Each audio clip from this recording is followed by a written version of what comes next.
For over 30 years, HBCU Image has been more than just an apparel store. We've been a movement, a statement, a legacy. We celebrate the pride, the purpose, and the culture that make historically black colleges and universities legendary. Whether you're a student or a lifelong supporter, our gear lets you wear your HBCU story with confidence and style. Because when you wear HBCU Image, you're not just wearing clothes. You're wearing culture. You're wearing pride. You're wearing purpose. HBCU Image, a Kenny T's company. From cancer care to accidental injuries to cardiac care, we all know that there are times that you can't control what happens in your life. But with Globe Life Family Heritage, you can be prepared to weather the storm when it comes.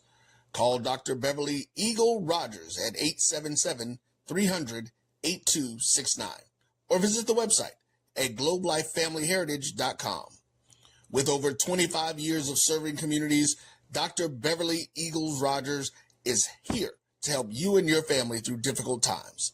Dr. Beverly takes pride in Globe Life being one of the few companies that returns 100% of premiums to clients that stay healthy. So for more information, call Dr. Beverly Eagle Rogers at 877-300-8269 or visit the website at globelifefamilyheritage.com. Are you hungry for authentic Caribbean food like jerk chicken, oxtail, red snapper, shrimp, tofu, and rasta pasta? Well, find your way over to Mango's Caribbean Restaurant, 180 Auburn Avenue, right next to Royal Peacock in downtown Atlanta. Them belly full, but we hungry. Mango's Caribbean Restaurant, open daily from 11 a.m. to 10 p.m. And on Friday and Saturday, we're open till 4 a.m. Come to Mango's and put some spice in your life. So we've got a good thing going.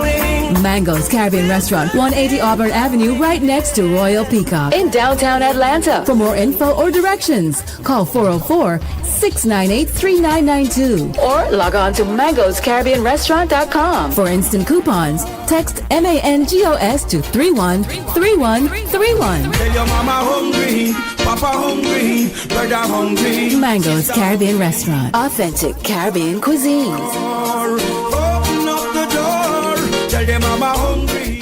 You're looking for the latest information on Southern University sports, the Southwestern Athletic Conference, and HBCU athletics. There's only one place to go. Tune in to the Carlos Brown Show, exclusively on the Black College Sports Network.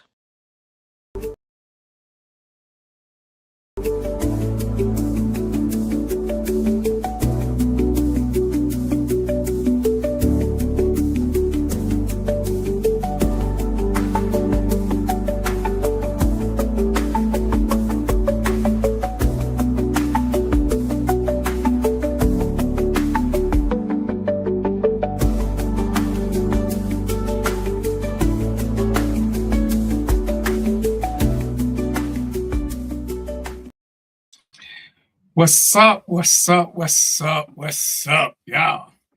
Today is, what's the day? Today is the 25th of February, 2026. Welcome to Random Thoughts with DVP. Y'all know who I am. I'm your host, DVP. Doing what I do. And today is that day. We're going to do some things with my guest here, and we're going to go forward, and we're going to do some sending in, and I'm going to see if my guests will behave themselves. I ain't holding out a lot of hope for that. Yeah. I ain't holding out a lot of hope. But just in case they decide to act right, we're going to do what we do. So first of all, before I get started, bring my illustrious co-host, and I think we got a guest coming. I don't know yet because it was my fault because I've been traveling and I'm kind of tired and I didn't do what I was supposed to do. So I'm gonna take the hit for not being prepared. That's what I'm gonna do. I'm gonna take the hit for that one. It's a lot of things been going on.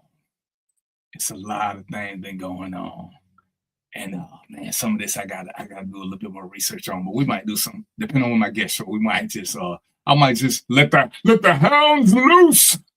As they say on Glad Day, I might just have to let them loose. So you know what? Forget the drama. Let me just go on to bring my co-host on.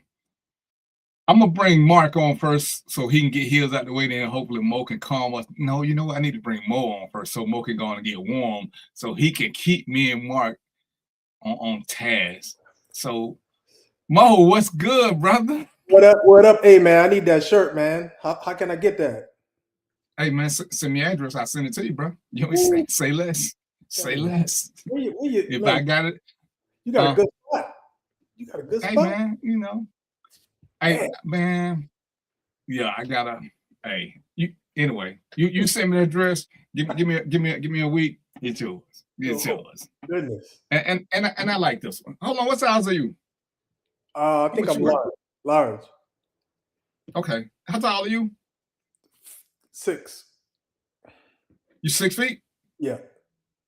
Okay, all right. We about to sign because I'm 5'11", 190. So I just had to make sure, you know. One of my partners asked me for one of my shirts. I'm like, dude, you 6'4", 270. We can't wear the same shit. Oh yeah. You can't even wear my socks, player. I don't know what you thinking. No. But how your weekend been? I can't complain, man. How about yourself? Hey man, I'm tired. Yeah. That's all I can say, bro. I'm tired. That happens. Yeah. Let me bring the master of mischief on. So you got your hammer ready, sir? Mark, my man Mark in the building. Yeah, you got your hammer ready. I just want to know if you put batteries in that clock, man. That's all I want to know. That clock working. You want to know what now? We put batteries in the clock. Hey man, that clock right 2 times a day. The only problem with that, Mark, is you ain't never sitting in front of it when it's right. That's the problem, brother. Hey, long as it's a time for me to pour up a drink, I'm good. And what time is that? Any time is a good time for a drink. Is that your motto? Nah, it's close to 5 o'clock. Always. Somewhere. Always 5 o'clock.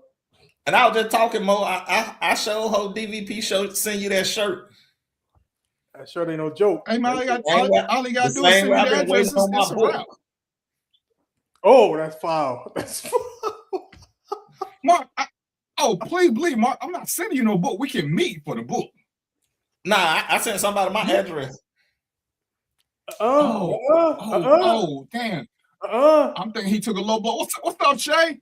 Let me look, man. I'm gonna look right now because I ain't got time for this, man.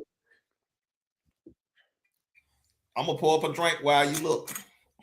Hey man, I'm gonna tell y'all something right quick. What's up, Shay? First, we're finna talk about you. I'm gonna tell y'all about Shay. I think I might have told this story before. Shay, my girl. Me and Shay husband, we was aces. We was down like 4 flat tires on a strap. We were sheriffs together and everything. We got into some trouble together. I got out. Whatever. One day, like y'all almost for real. One day, her husband got hit by a car. We sheriffs now. So me and him boys, right? And you to know Shay the law. So they was like, well, somebody got to go tell his wife. Well, his wife ain't following the police, y'all. So let me go. Because she ain't gonna open the door for y'all. So I go over to the house, right? I say, what's up? She said, what's up? And they called me another name. I ain't gonna say the name they called me. Anyway, they called me another name. And I said, babe, we got to go to the hospital. MC got hit. And she just looked at me and sucked her teeth. Tell me, stop playing with me. I'm not falling for that. I'm like, Shay, Fred, he got hit by a car. We need to go to the hospital. She was like, stop playing with me. I was like, Shay, I'm for real. I'm so serious. I wouldn't play with you about that. It took me damn near 30 minutes to convince this woman that her husband actually got hit by a car. Because we was playing games. Like, Shay, I promise you, she just wasn't hearing it. I was like, where he at? Call him. You can't call and say he ain't got his phone here. 30 minutes later, I got to do all of this. I was like, man. I said, next time we're going to send a professional. Because clearly she didn't trust a professional telling her something. I was like, man, but that's my girl. That's my girl. So I just want to let y'all know. See, sometimes police have crazy personal stories. Because I'm like, I really got to convince this woman that I'm for real. She know I ain't never just came to the house, just come to the house with my uniform on, with my patrol car. She like, oh, I bet he out there somewhere high. Y'all trying to prank me. Nah. Let's say good people. One day, as a matter of fact, I'm gonna hit you up because we got to show we need some women on coming up. Quick question, fellas, because I was asked this question and I forgot to tag y'all on it. I know when you were single, if you can remember back that far, Mo, were your toilet seats up or down? My toilet seats are how I wanted them, whichever way I wanted them. I know, up or down though. Most likely up. Mark? Back then, probably down. And see, because I grew up around women, so I just naturally kept mine down. Somebody asked me, and it's crazy because I've been asking guys this, and it's like the response have been just stranger than strange. But I'm like, yeah, it is what it is. But I'm gonna share another personal story, y'all. I used to keep them up at one point just because I was lazy. I went to use the bathroom late one night. I sat down, and the seat went down. When my butt hit that water, I'm here to tell you, I felt so violated. I felt so violated. You walk in the bathroom backwards? No, I had to go and I was rushing because, like I said, I normally kept them down because I grew up around a bunch of women, but for some reason it wasn't down. Man, I make sure I close everything now because if I gotta open one, she gotta open one. But yeah, man, when my butt hit that water, I'm not lying. I wanted to call the cops, man. I was ready to shoot my toilet. I'm fighting mad because I just felt violated. Oh yeah, yeah. I just so fellas, if you keep it up, hey, just pay attention. Don't come home drunk one night and get ready to sit. Cause when your butt hit that water, hey, it ain't nothing nice. It ain't nothing nice. You can't get back up quick enough. You just feel so violated. Oh yeah. Hey, but you got cat-like reflex because as soon as your butt hit that water, you jump straight back up. You like an Olympic athlete because I probably jumped about 27 feet high. I was like, ooh. Boys get high pitch, man. You're mad. I'm like, man, if I'd lived with somebody, I would have been fighting. But I wasn't fighting. So I'm just like, man. So what's been going on though? What's been going on? Really, Shay, that what we doing? That what we doing, Shay? Oh, that was driving trucks too now? Shay, all right. I was violated. That's the correct terminology. I was violated. Press charges.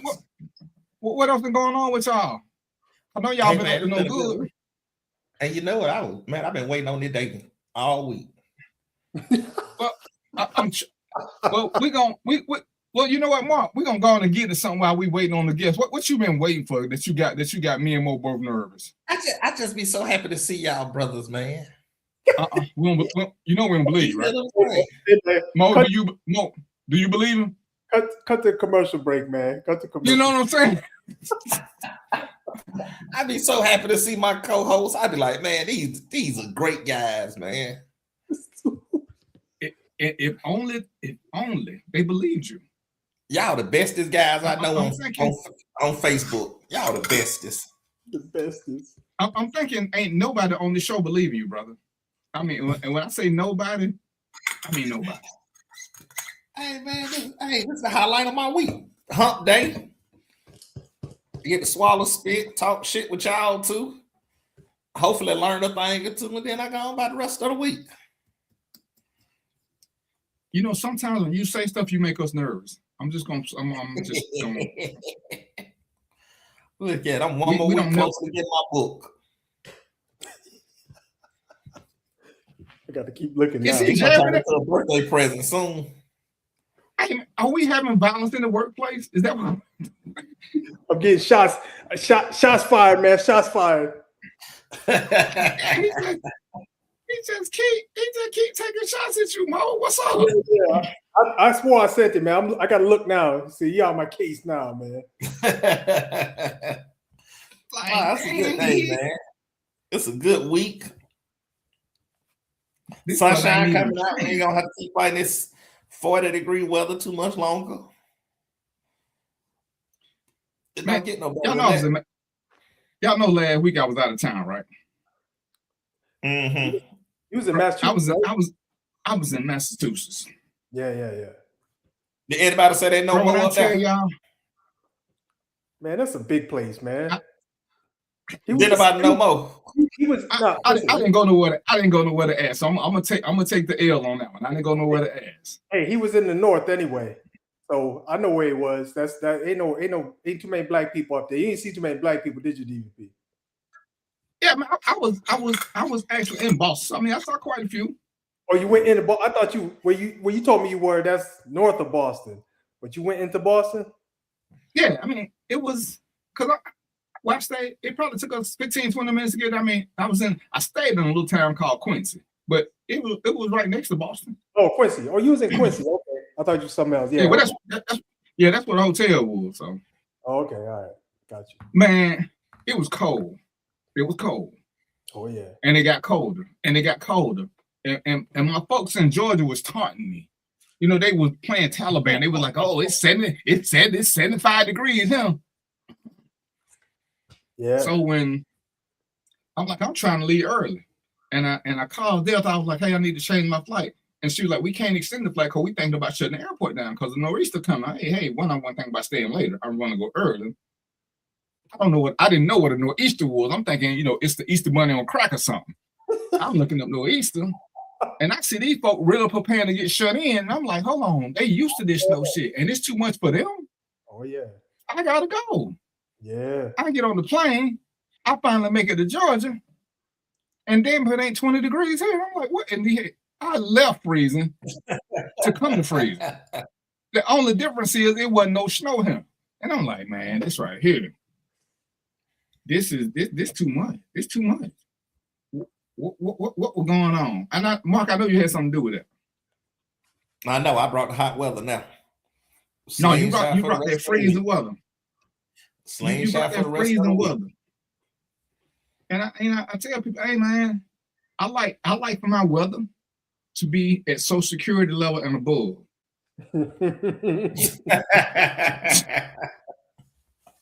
That's a good way to put it.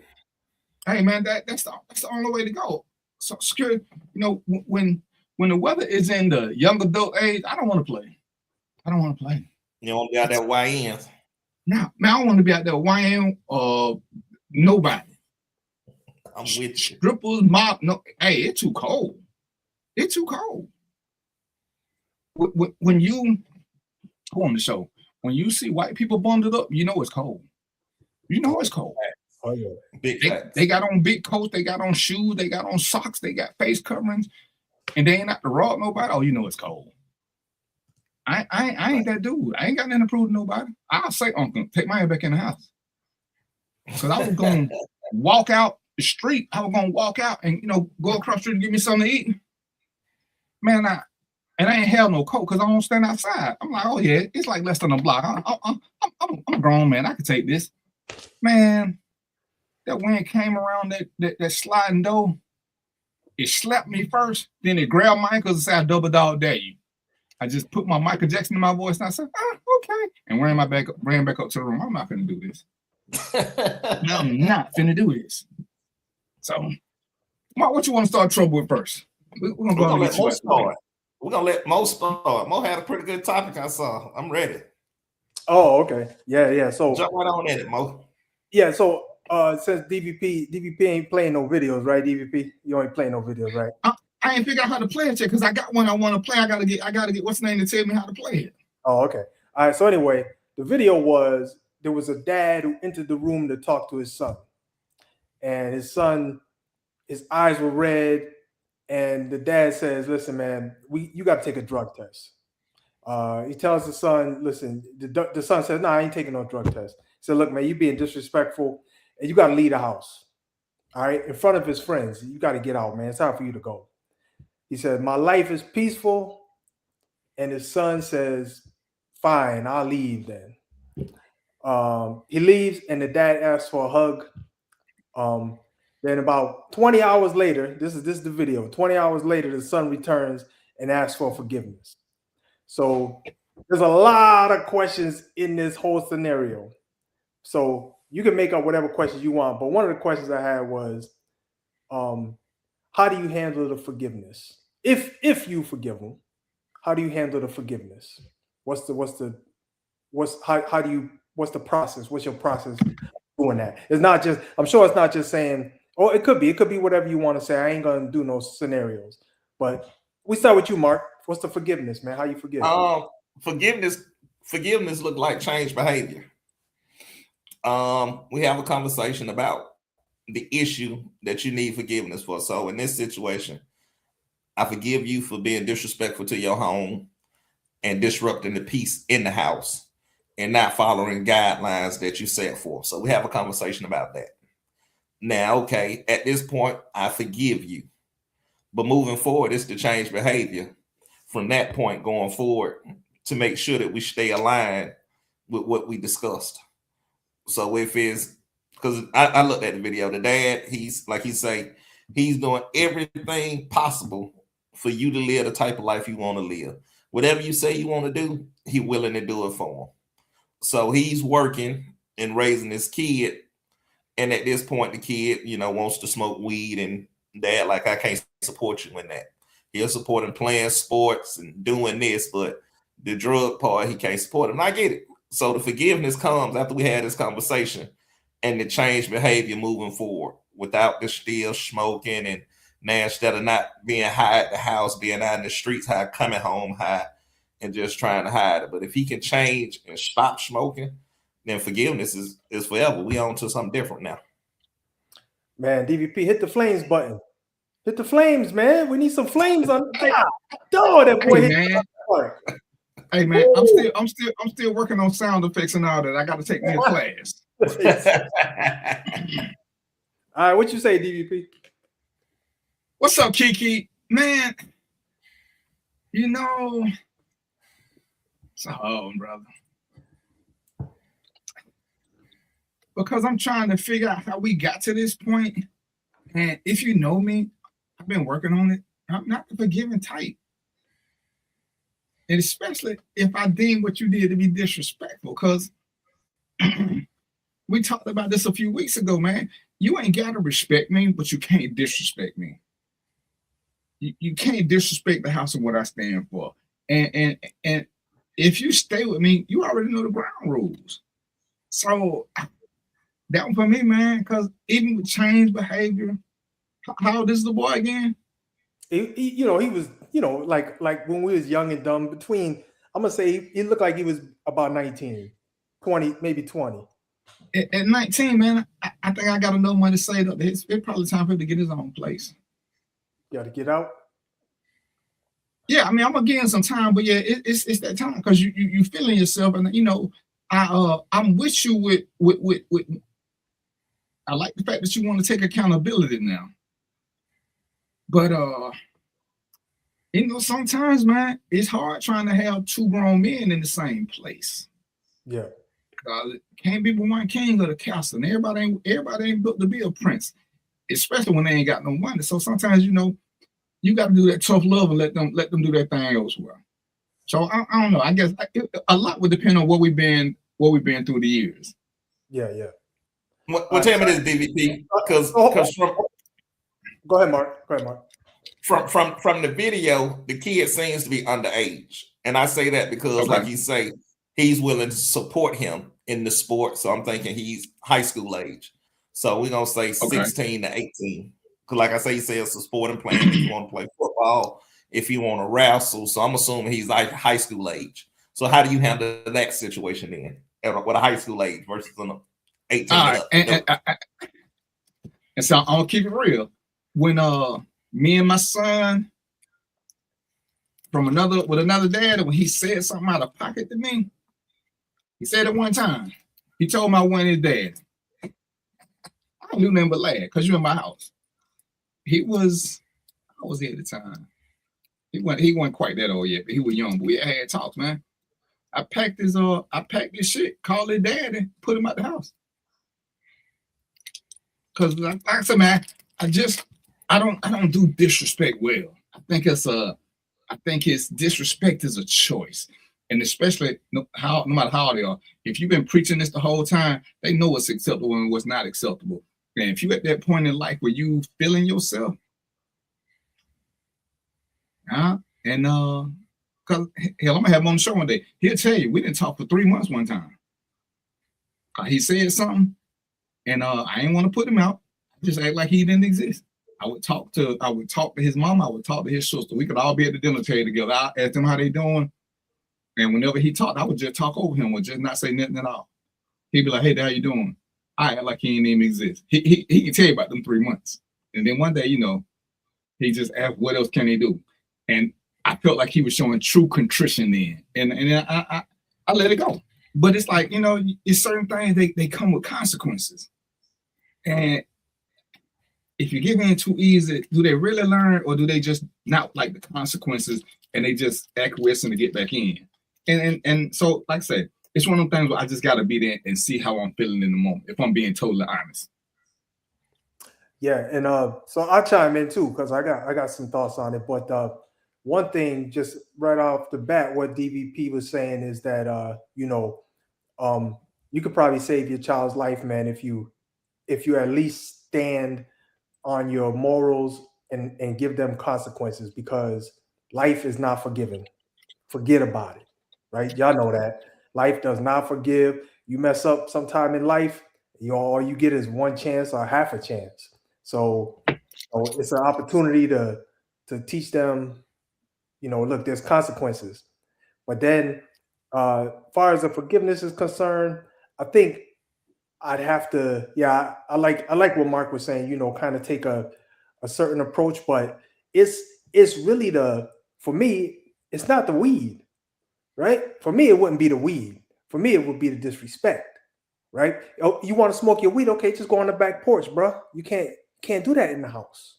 You know what I'm saying? There's other people in here or whatever, or it's bothering me or whatever it is. Go on the back porch, take it outside. You can't do that in your room.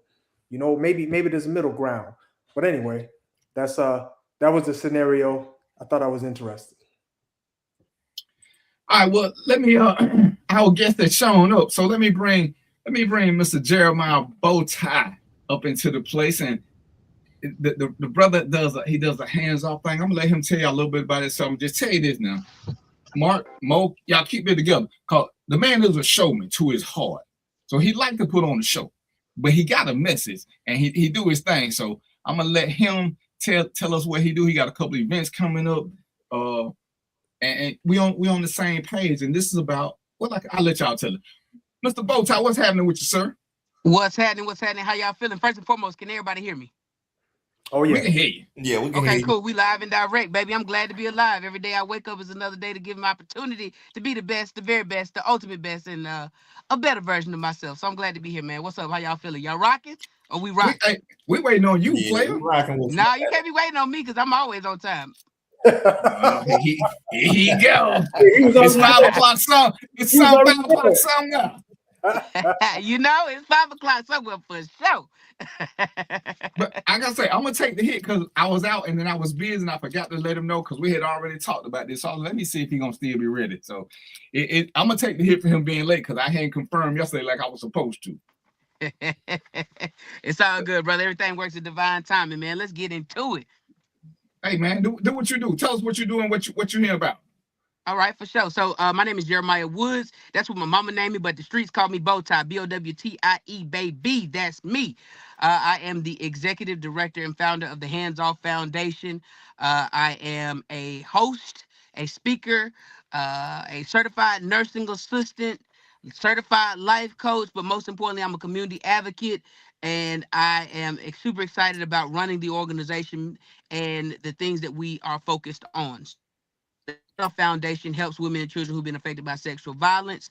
And in that space, we do community advocacy work. We do wellness activations. We do community givebacks.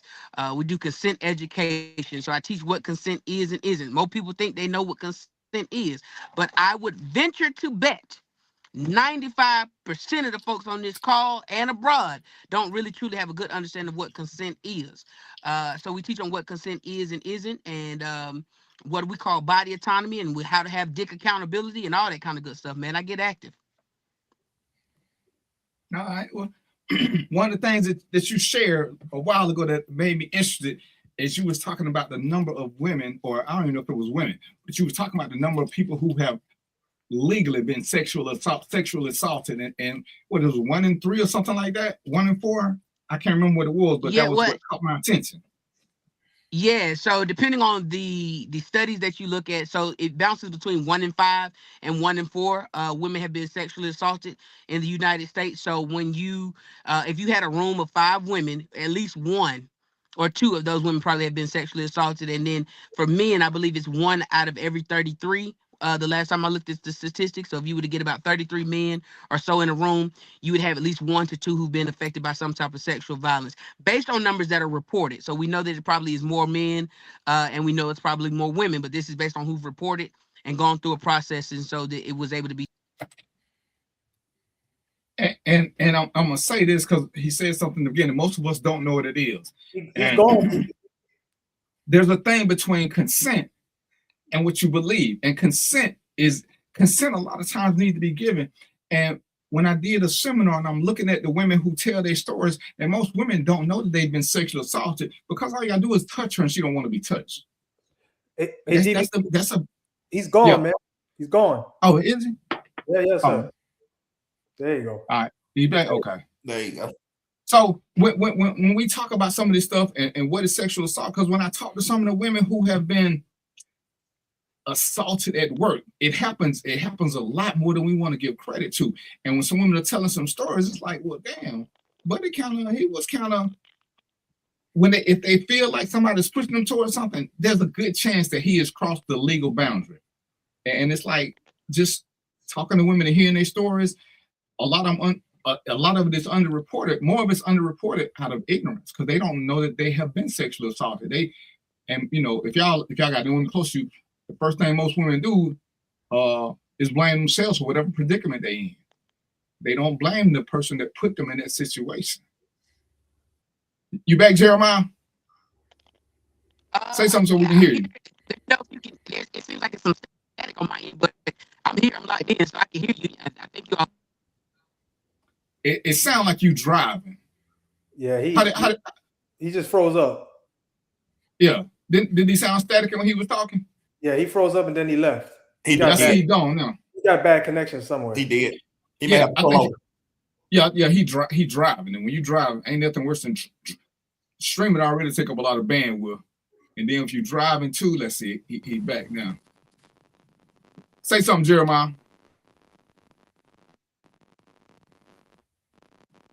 Can you hear me, Mr. Bowtie?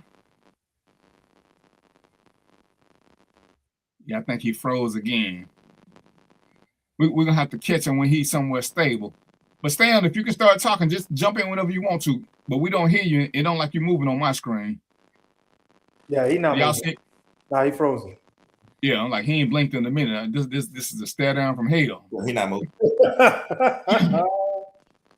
But yeah, so I mean, we'll talk about some of this because I got Shay and Kiki here. Like I say, it's been my experience as a cop and even as a good dude. When women start telling you stuff, a lot of them will harass. Oh, he put his hands on me. He did this. He made me feel uncomfortable. The minute a woman feel uncomfortable, 80% of the time there's been sexual assault. Like I say, it doesn't have to be penetrative, but you made her feel uncomfortable. She's been assaulted, and too many times we will blame this on everything but the man being guilty.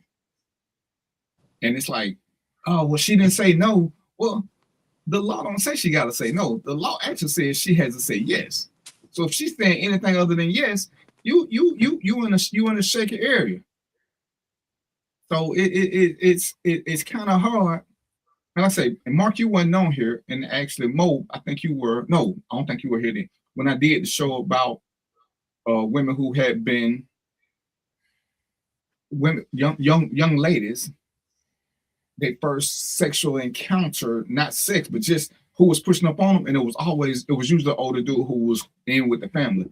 So, like I said, I wanted him to talk about that because, like I say, you ever just in a room full of women, you like, damn, I'm in a room with 20 women, and 5 of these women probably been sexually assaulted, knowingly.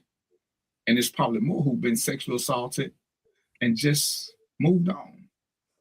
And it would explain why sometimes there are things that we can do to hit a trigger and not know it because we're doing something that's been done to them already.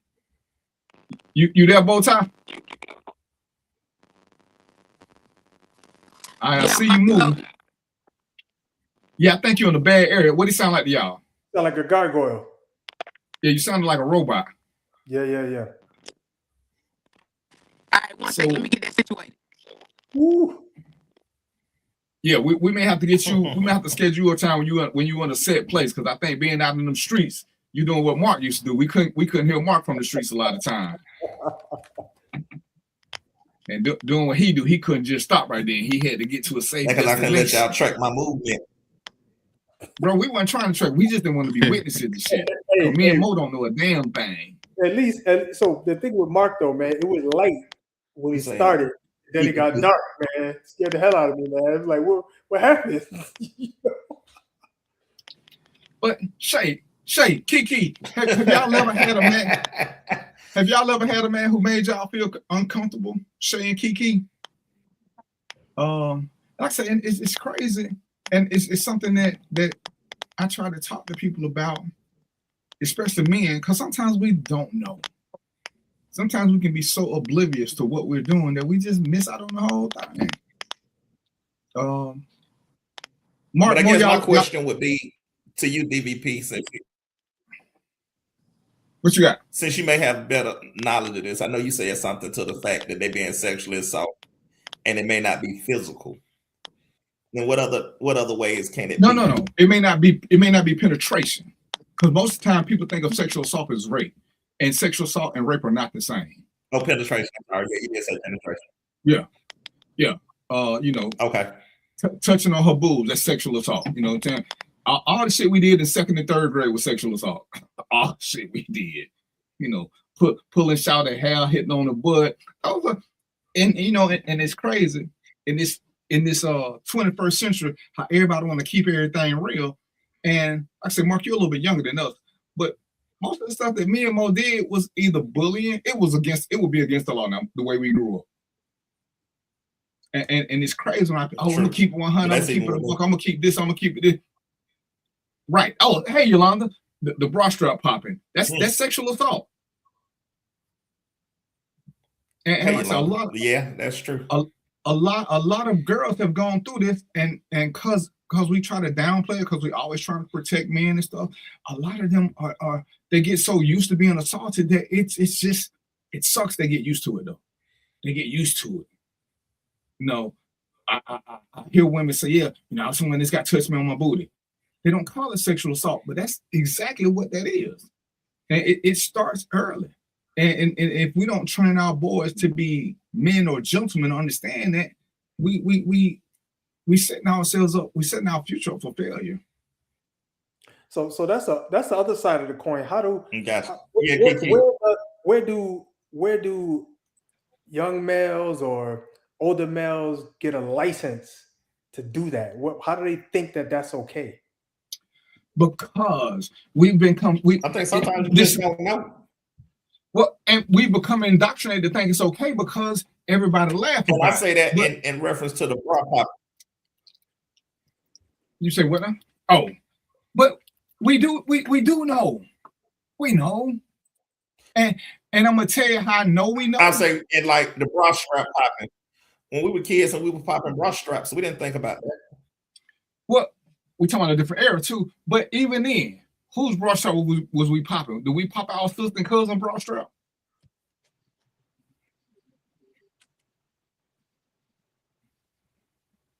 Do we pop relatives bra strap? No. Well, and if the answer is no, then we know what we're doing. And I ain't had no female cousin when I was younger, so I can't say I did. Yeah, but like I said, most of them. Yeah, right. Yeah, Yolanda. Yeah, and it's crazy, but like I said, we talking about a different era. Because back then, and it sucks to say this because it even sounds sexist, the women were a little tougher back then. Everybody wasn't trying to sue. Everybody wasn't trying to complain about something. So even though it's kind of like slavery, it was wrong back. Back then it was what everybody was doing. Whether we like it or not, it's what everybody was doing. Now there's a name for it. So we got to be more aware of what we're doing when we're doing it. Because the entrances that these women give, and Kiki said, like he would slide by and intentionally slide facing you so that when y'all both walking through the door, y'all got to brush parts. It ain't no back to back. Because you know when you walk through a door, when you run across dudes, you turn sideways so y'all don't accidentally bump penises. But when it's a woman, you don't do the same thing. So that's why I say we know what we're doing. That's true. And we just keep dancing around it.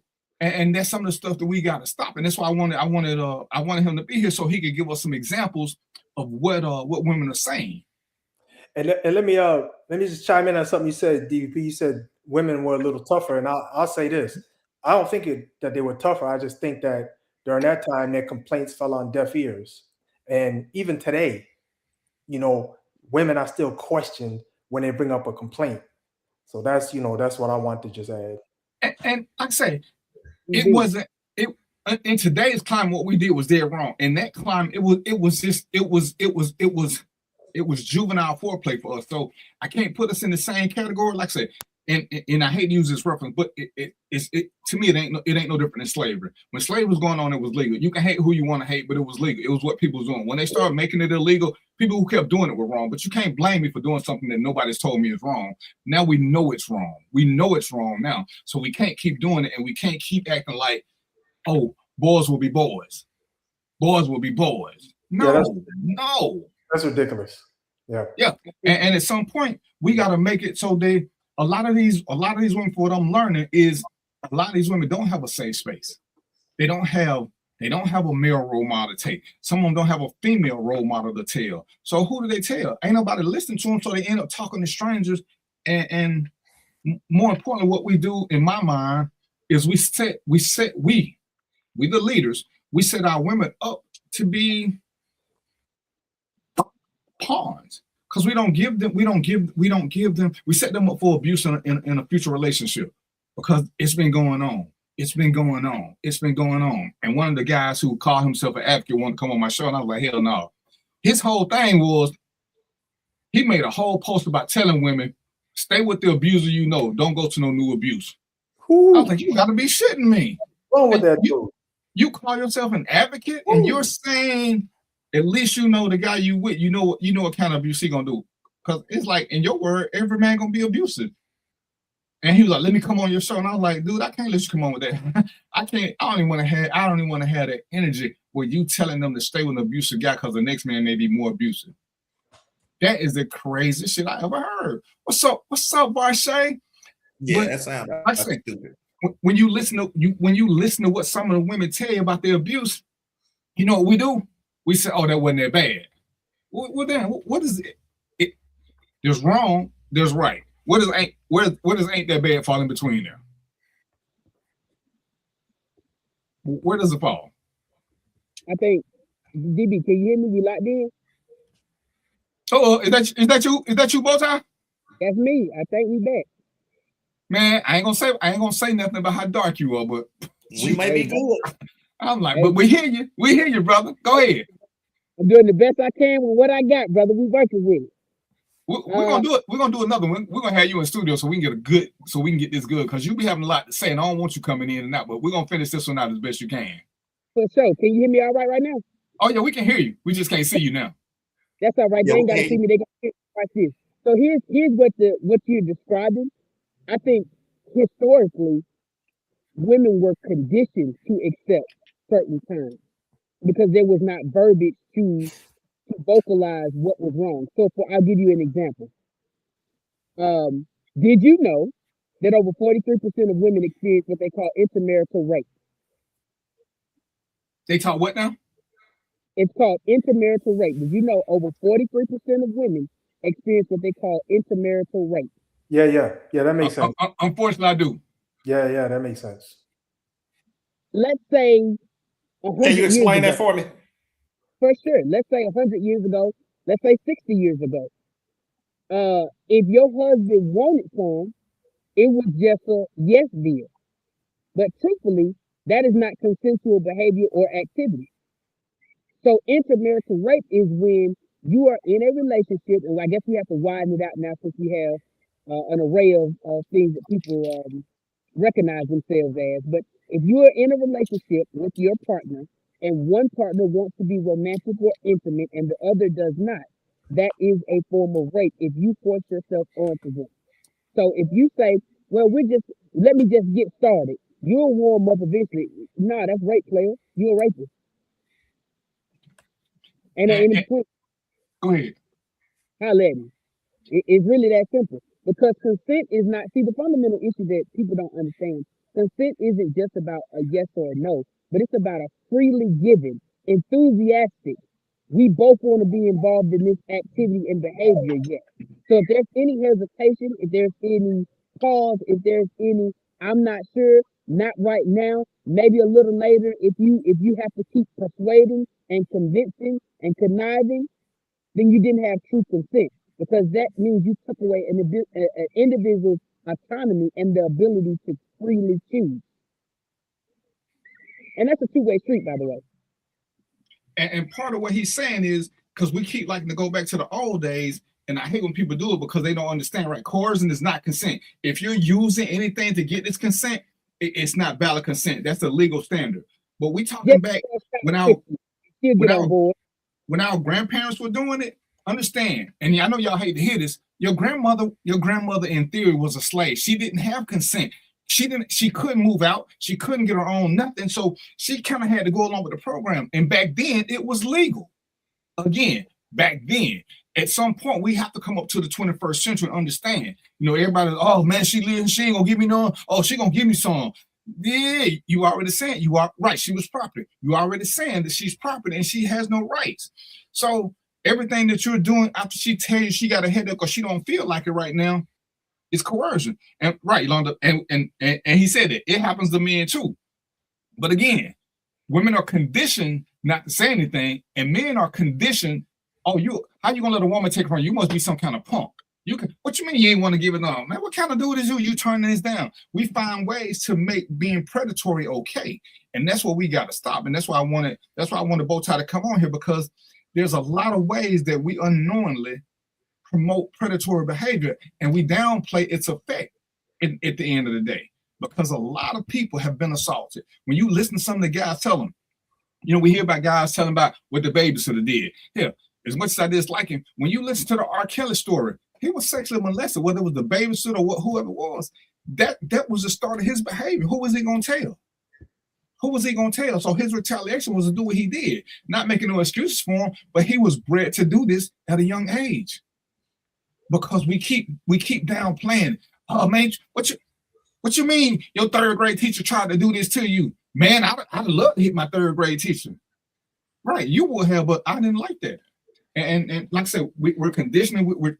We're making people being okay with being preyed upon. What you got for me, Mr. Bowtie? No, you are 100% correct. What happens with men a lot of time is we reduce sex to an act that men should just be glad to have, no matter which way it comes. And unfortunately, what that does is give a breeding ground to exactly what you described. See, consent is also about power dynamics. So just because I want something, let's say theoretically, yeah, I'm stiffer than a new piece of plywood when my third grade teacher walked past. But I cannot truly consent to something I don't have full autonomy and agency to understand. So realistically, as a child, your brain is not fully developed enough to understand sex. You might understand it from the perspective of insert or the feeling or so forth, but the long-lasting effects and what it does to your mental development, most children are not in a space where they understand that, especially when there's a power dynamic as where an older individual is involved. So you might say, okay, well, yeah, I wanted it, I was on board, but you can't be on board with somebody that's 25 years your senior and you're a minor. Impossible. And unfortunately, you can go ahead. I'm sorry. No, I just said impossible and illegal. And it's hard to do it when the power dynamic is a big thing, because rich person, not so rich person, there's not truly a lot of consent. There's acquiescence, I guess is the best word I can use. They're acquiescent. Some of the things that, and I'm just using them because more times than not, it's men doing it to women. When you can hold that power over somebody, it's hard to actually ever get consent. It's hard to ever get, and the money difference is a major factor. So, those two things, even for people who don't have it, the power dynamic, the perception of power. And it's like, and you know, cause I know Bowtie a little bit. It's like when I tell y'all about this, people can say what they want to, but look at Bowtie. He's married. He got a strong wife. She ain't taking no shit. But because he's a personality, he can get away with stuff. Because what do we see all the time? We see powerful men doing stuff. It ain't necessarily got to be about money. It's just influence. And when you can use that on people, when you say, oh, if you don't give me some, somebody else will. Well, that's the same thing. You just did it. You just told them if they didn't do it, you would do something else. So the consent they give is not valid consent in the eyes of the law. You use power against them. And I think it's important to recognize, I talk about consent from a larger perspective, right? So, and you'll probably like this, you and the rest of the gang, because I want y'all to chime in. So most people have never truly experienced consent. Let me tell you what I mean. You work a job you don't like, making money you're not happy with, to buy things to impress you don't want to be friends with, for a life you don't enjoy. You don't have autonomy or true consent in any key point of your life. And so then when an individual comes into your life that may be doing slightly better than you in any one of those categories, whether it's spiritual, mentally, financially, relationally, from the connections they may have, or in whatever area that they have somewhat of a little piece of leverage, that's what a predator will use to manipulate and exploit the things in your life. So let's make it clear, because I think sometimes we paint this picture of people that may have been sexually assaulted as they're all, weak and downtrodden individuals. So right. It may be the case sometimes, but sometimes it's a matter of somebody just passed in my life and this person has just been waiting for the opportunity to slide in. And so now after the funeral, I'll take you home. You can cry on my shoulder. And now in a moment of mental disarray, you take advantage of the opportunity. So you have to understand that consent can show it, and the lack of consent can show itself in many different ways. And oftentimes what you find is you have to be careful about the people that are always looking to manipulate the things that happen in your life, whether that's good or bad. Because we talk about the bad, but you just won, let's just say you won a big award and you done popped you a bottle of champagne and you turned up. Woo, life is great. Look at me, I'm winning. Oh, well, come on, let's celebrate together. Oh yeah, I'll ride in your car. Now don't worry about it. You get on in the back seat with me. Now I'm inebriated and you're not inebriated. People don't realize that if you've been drinking or doing any type of recreational drug, neither of you all can actually technically consent under the eyes of the law, because your decision-making process was altered. And it's crazy. Guys don't realize that. We lots of guys, and the first thing they say, where y'all drinking? Where y'all smoking drugs? The minute they say, yeah, she can't give consent under them circumstances. She cannot give consent. And it's funny because people would always laugh and joke. And one of my rules is, and it worked for me at the time, that I would never have sex with somebody the first time while they had been drinking. The first time you gotta be sober. Because I don't want no shit later on. Now, don't get it twisted. If you and somebody in a relationship, y'all been doing it, and y'all still need to make sure everything working smooth. But the first time, oh no, y'all at least you got a defense if y'all have a history of this. But if it's the first time and you said, man, I'm gonna get a drunk and do this, you already saying you a predator player. You already telling me you a player. And I don't want to push the envelope too far. I ain't gonna say you can't consent under the influence, because people still get drunk and do what they do. People gonna still drink and do what they do. People gonna still smoke and do what they do. But if you know that that's what you need to do as the woman, then you can still have a little consent. Hey, what's going on, brother? But hey, man, bring me some key factors. And remember, now, I'm just using men because most of the time men are the ones who talking, but we talking this go both ways. Muzi, that's a good dude. So yeah, if you're drinking and this is the plan, it ain't the same as, I don't want to say, hey, the minute you drink, you can't do it. But because that's what some people do. Some people want to smoke and do whatever and get it. You just need to make sure, in my world, that it's with a common partner and this is how y'all do business. But fellas, if she got to drink all the time to be with you, to me, that's a clue. She can't never just give it to you while she's sober. Every time y'all get ready, she be like, oh, let me get a shot right quick. To me, that's a thing. And to help my brother out, Fellas, if you got to get a drink before she do it, if you got to do something else before you do it, you're being pressured too. And when we talk about being aware and conscious, how many men truly know that they can turn sex down? Because the first thing they get attacked is your masculinity, yes? The first time you don't want none, the first thing, oh, what, you must be gay. You don't like women. True. So men get pressured into sex more than they want to admit. And that's what, he's talking about. This happens a lot of times to men. Because who are you going to tell? Man, you turn her down? Well, you feel that fine woman, you turn that down, but something wrong with you. And so you get shamed into doing it because who are you going to tell?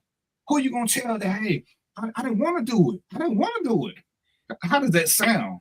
And with us being, with the way we condition each other mentally. Because a man should never turn down sex from a good-looking woman. And good-looking women do it quite often.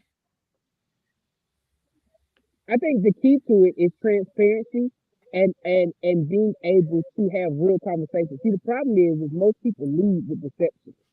So if you know your plan is, hey, listen, I want to go on this date, get to know you. At the end of the night, hopefully we have some great drinks, and I'm trying to have sex. Say that. Most people ain't player enough to do that, though.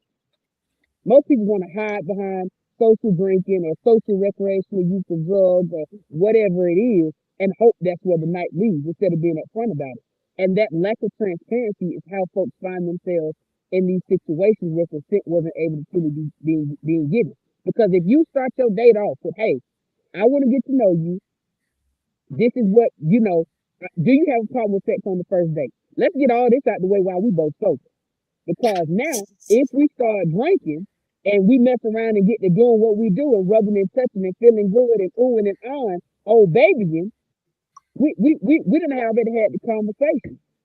And then as the person leading the conversation, because I'm gonna help my men out there might be charismatic. I'm a charismatic individual. You also have to be forthcoming enough to say, hey, I don't want you to feel pressure. So if the other individual does say no, once again, you are putting the foundation there so that everybody can be on the same page about what's going on. And if you can't do that, then you might have to reconsider your whole mojo and how you moving and grooving.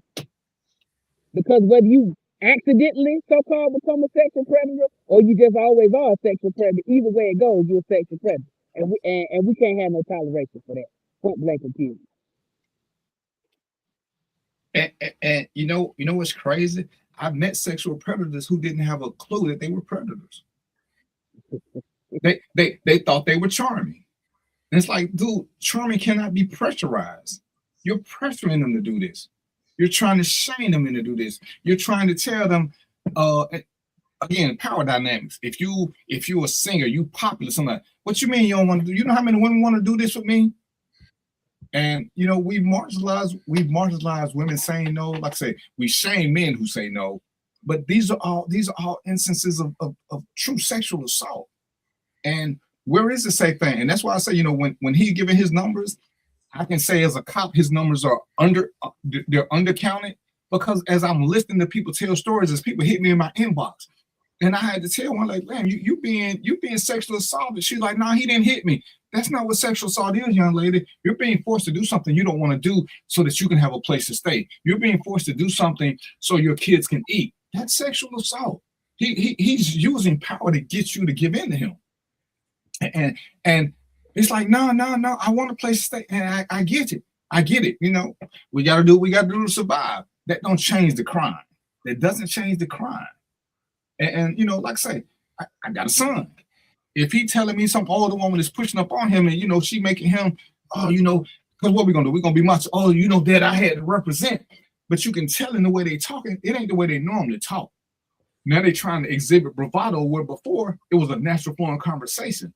This ain't natural. What did you like? Nah, I ain't really like it, but she was trying to do this, she was trying to do that. I had to show I could do this.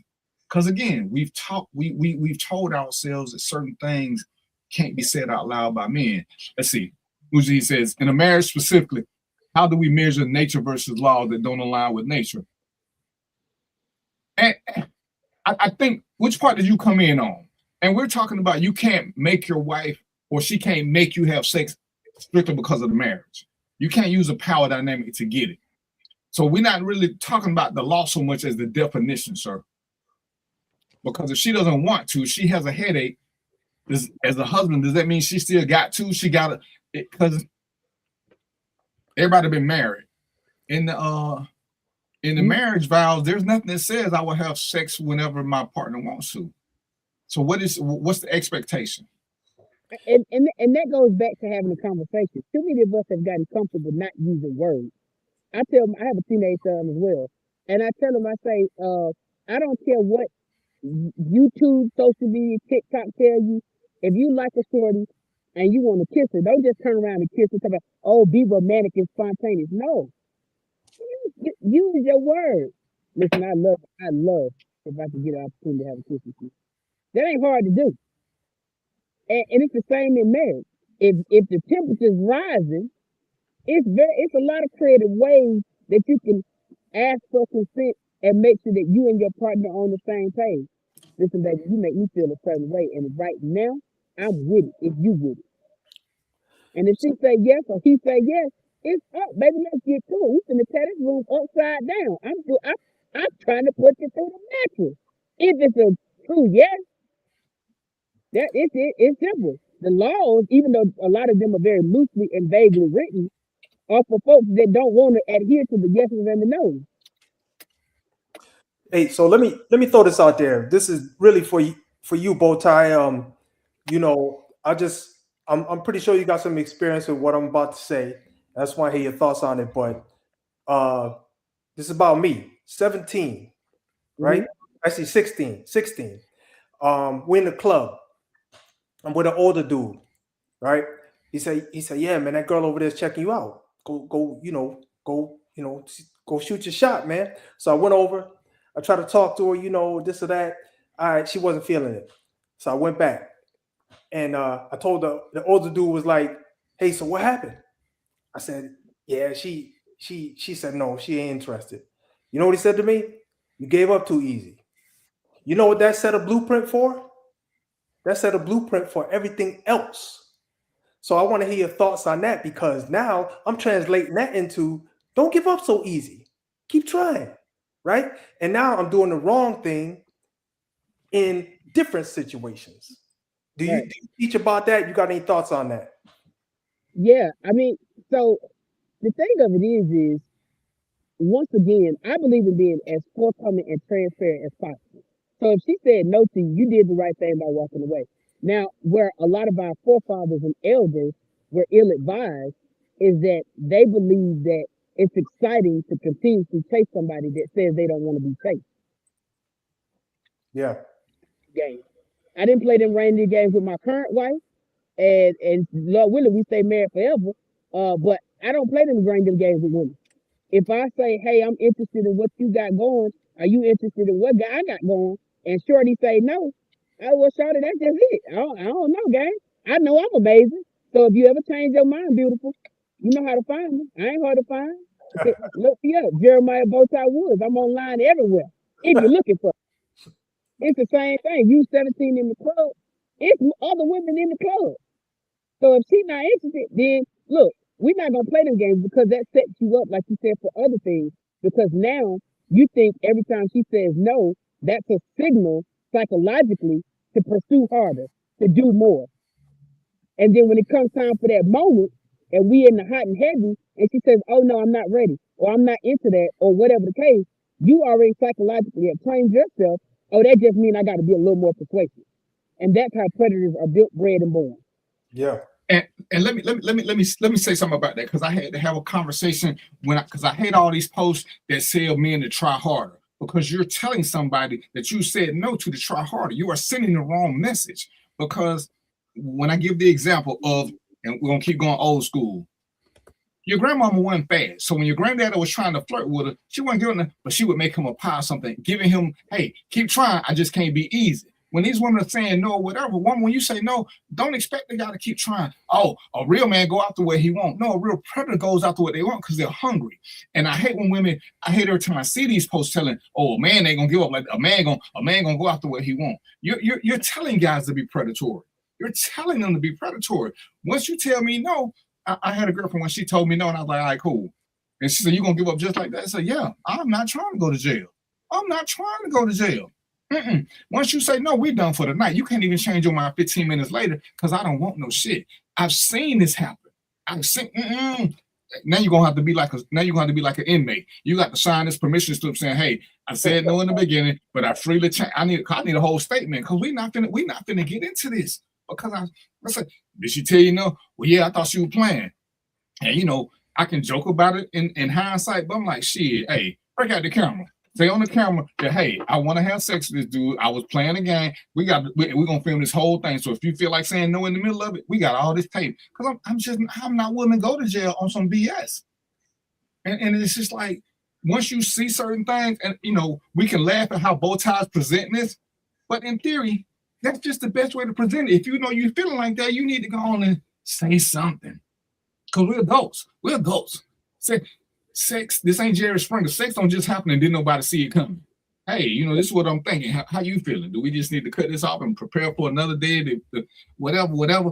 But all this stuff because I'm thinking she ready. Because I'm just happening to go out with a woman who extra flirty. But she's just a flirty woman. She don't mean that. That don't mean she want to have sex. Just means she flirty. But hey, man, she got my motor rev and she doing this. So I'm taking a little advantage of this and that. She don't mind being touched on, but she don't want the rest of it. Oh man, she a tease.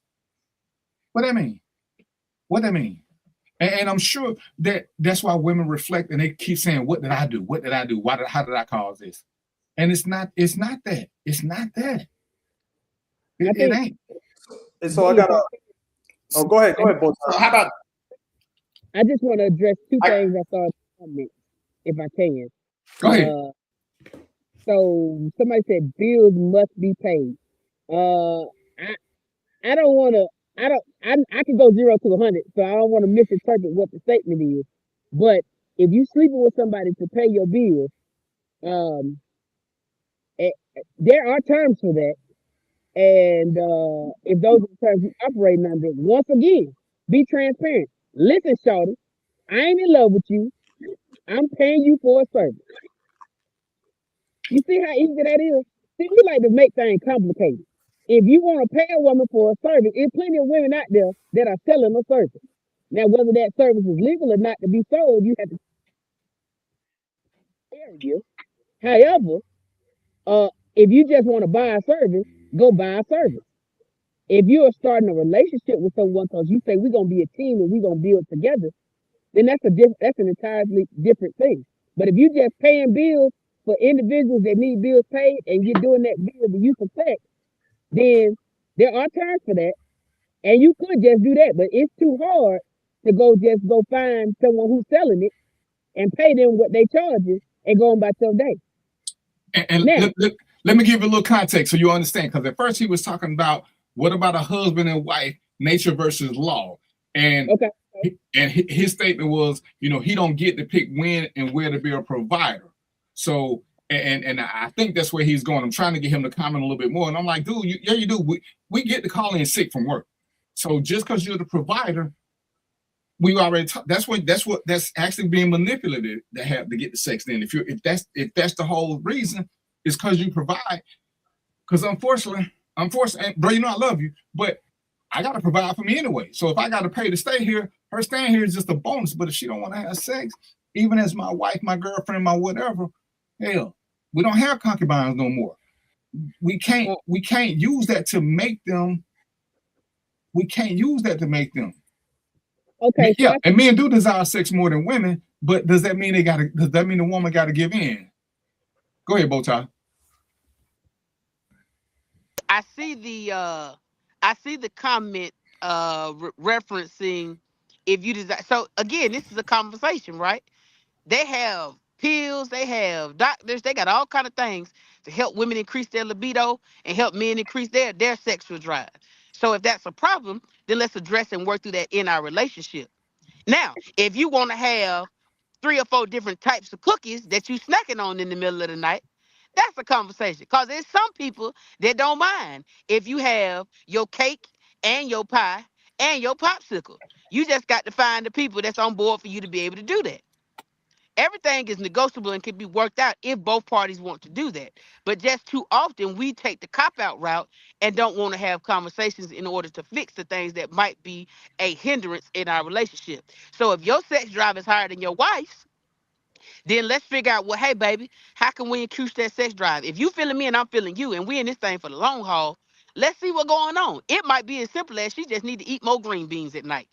Well, let's buy 3 cases of green bean, baby, so we can get this thing going. But we could figure it out. Now, I also saw, I think Rashay or someone in the chat said that this guy is texting her and he better apply pressure. Baby girl, tell him that's what you want.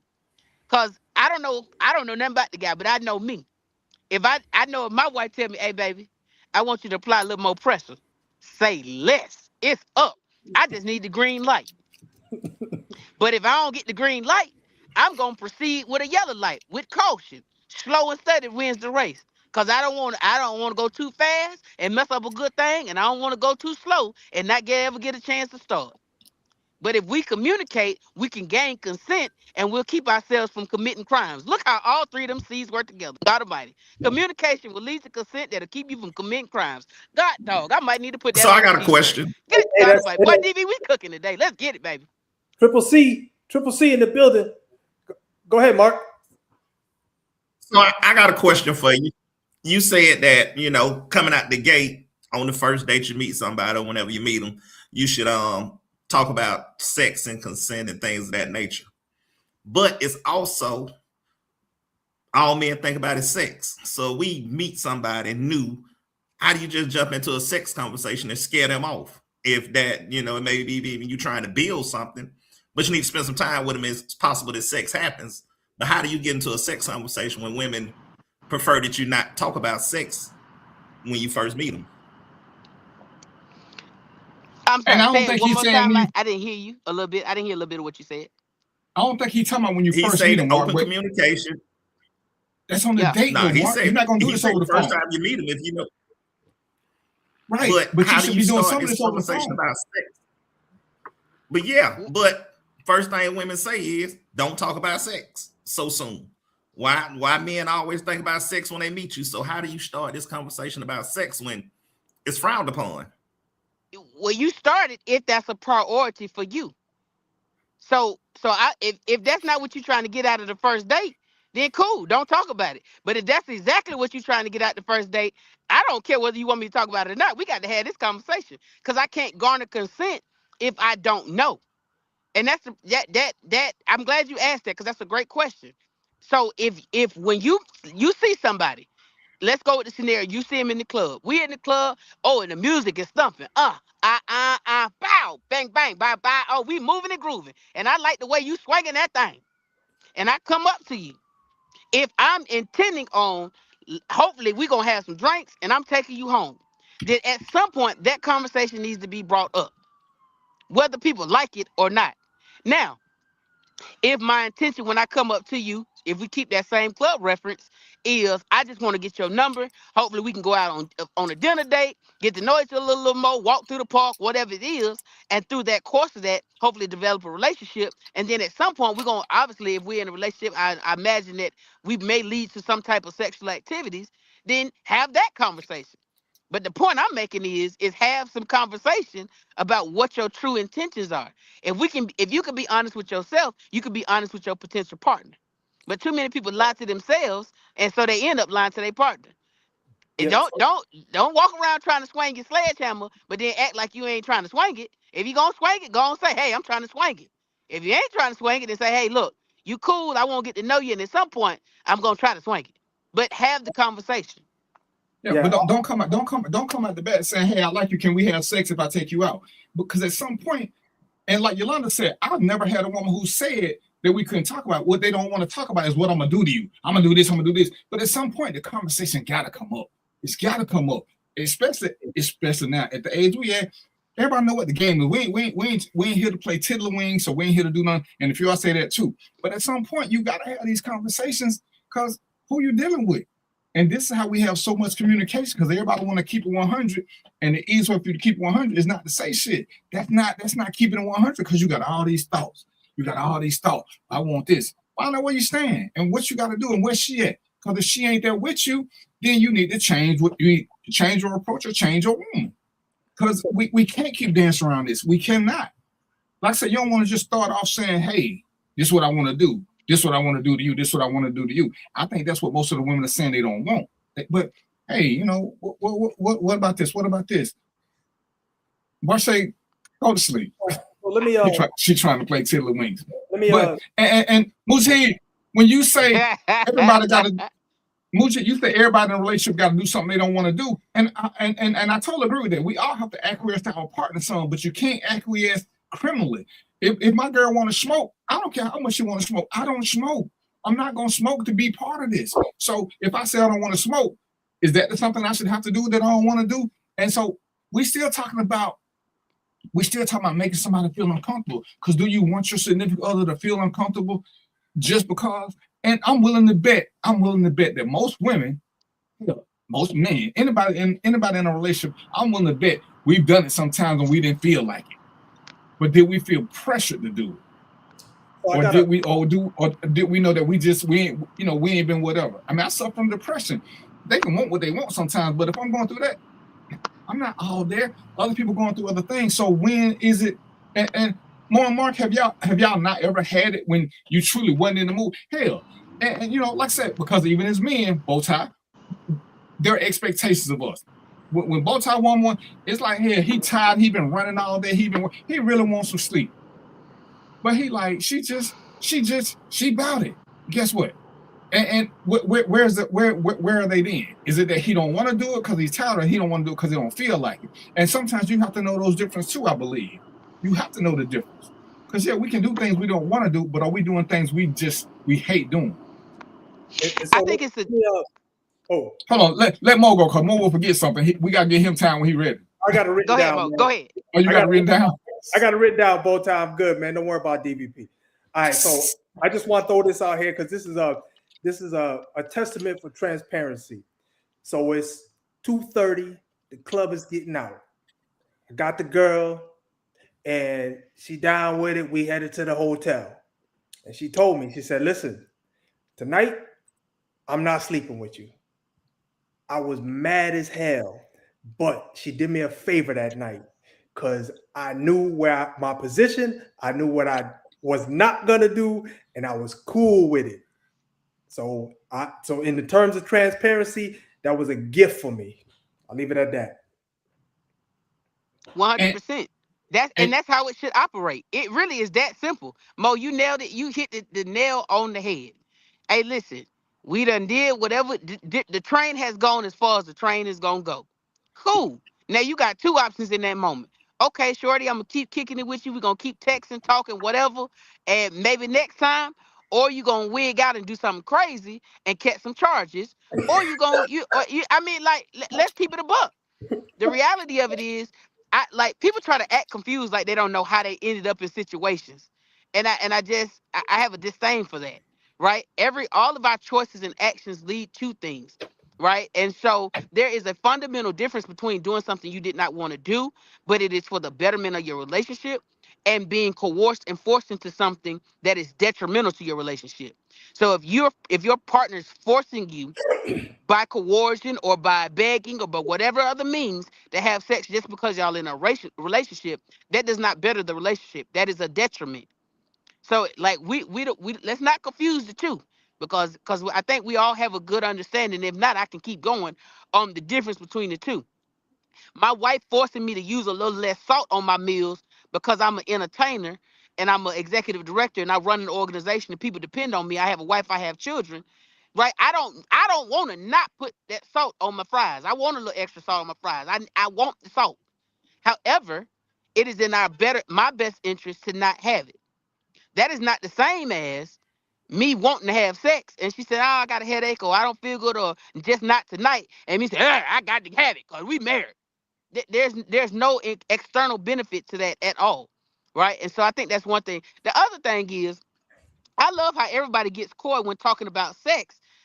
All of a sudden, we talk about everything else. But when it talks about getting some consent, all of a sudden everybody, "Oh, I don't know how to have that conversation. That's a tough one." What are we talking about? I done seen brothers get on a live with a good looking woman, first comment out the gate, girl, I lick you from the top to bottom and stop right in the middle. You feel comfortable saying that, but you can't say, hey, are we both on the same page about me licking you? Man, get your boy, stop playing with me, dog.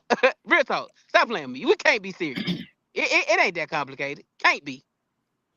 And let me add some context, because Jeremiah gave a great example and it's horrible example at the same time. But that's what I'm talking about. When his wife, girlfriend, whoever, don't want him to put more salt on his stuff, do or don't. That's not illegal. Sex is, you can't force people to have sex. And when we're talking about them between a crime and a choice, your wife wants you to go to bed early because you got to get up in the morning. Go to bed. Yeah, force or whatever, there's nothing illegal about you staying woke or going to bed early. If she said, I ain't gonna let you go to bed till I get some, that's a crime. And we can keep saying what we want to say, but you gotta look at whether you like it or not. What does the law say about certain things? What does the law say? How am I really feeling about this? Like I said, there are times when, we all playing. Again, play with somebody you know. Don't play with no stranger. Like I said, and both times I was talking about, he knowing his wife want a little bit more and a little bit less, but they can play like that. He wouldn't do the same thing to a woman he just met. He don't know her like that, because these are conversations that you got to have with people. And if you're having trouble having these conversations, I would say, don't have sex with them, because you don't know when they're for real or not. That's why I don't like to play these yes/no games. If you tell me no, like I said, it's no for the rest of the night, because you don't want to have to go through all you got to do to undo this no. But I've seen brothers get locked up for shit like this. And be like, yeah, she said no, but I thought she was just playing. She was laughing. Yeah, people normally laugh when they're nervous, because it's what we know people do. I'm not playing these games. Well, let me just get a couple of drinks. And then, if you need a couple of drinks, go there. That means you ain't there, and it's okay. Let's wait till you comfortable. When you comfortable, then we can renew this conversation. We can review this nudity. But if you ain't comfortable, is this quick satisfaction I'm getting? Is it worth time in prison? And y'all made anybody that's worth going to prison to have sex with? Anybody? Anybody? Don't get quiet now. No, that don't happen. Nah, it ain't worth it. Hey, DV, you pose a great question. All of a sudden, the game changes when you pose it in that manner. Is anybody worth going to jail for? Yeah. And I guess if you wanted to take it spiritually, there's that too. But the reality of it is, in the gray area, because they want to have an of why they did what they did, versus just being accountable. But the accountability is the hardest part. But again, we're adults. What are we talking? Come on, ladies. It's only so much small talk you can make. At some point, you know what the end game is. Yo, let's do this. When you start talking about getting that hotel room, there needs to be a conversation. And it's funny. You remember the scenario I gave y'all last week about the guy would want his money back from that drink. I guarantee if she'd went to the hotel, he wouldn't have wanted his money back. He had buyer's remorse. He done took out there, he done spent this money on food, and all he got was a good night till next time. I'm sure that as the more he thought about it, he's like, man, I spent this money and I ain't getting nothing but a good night. I'm sure he had buyer's remorse, but he should have asked up front, hey, we go out and we have this expensive dinner, whatever. What's you looking like? You know what I'm saying? What you open to? And to that point, DV, I think leading with doing things with the expectation of something else in return is the problem. So if you buy somebody a drink for whoever it is, if me and you in the same city and I see y'all say, oh, that's my boy. Oh man, let's go get I like a rum and coke. Let's go get us a rum and coke. If I buy you a rum and coke, I should be buying it for you because I want to buy it for you. Right. Not because I expect you to then bring me back on your show and give me an hour-long segment to talk my talk. That's the same logic.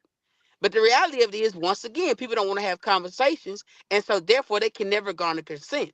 If I see you and I buy you a drink, it's just because I want to buy you a drink. Now, whatever happens after I buy you that drink, okay, so let's have that conversation. But the problem is too many people don't do things. They do it disingenuously. So they do it with the mindset that they want to potentially get something out of it. And that's outside of sex. That's in life.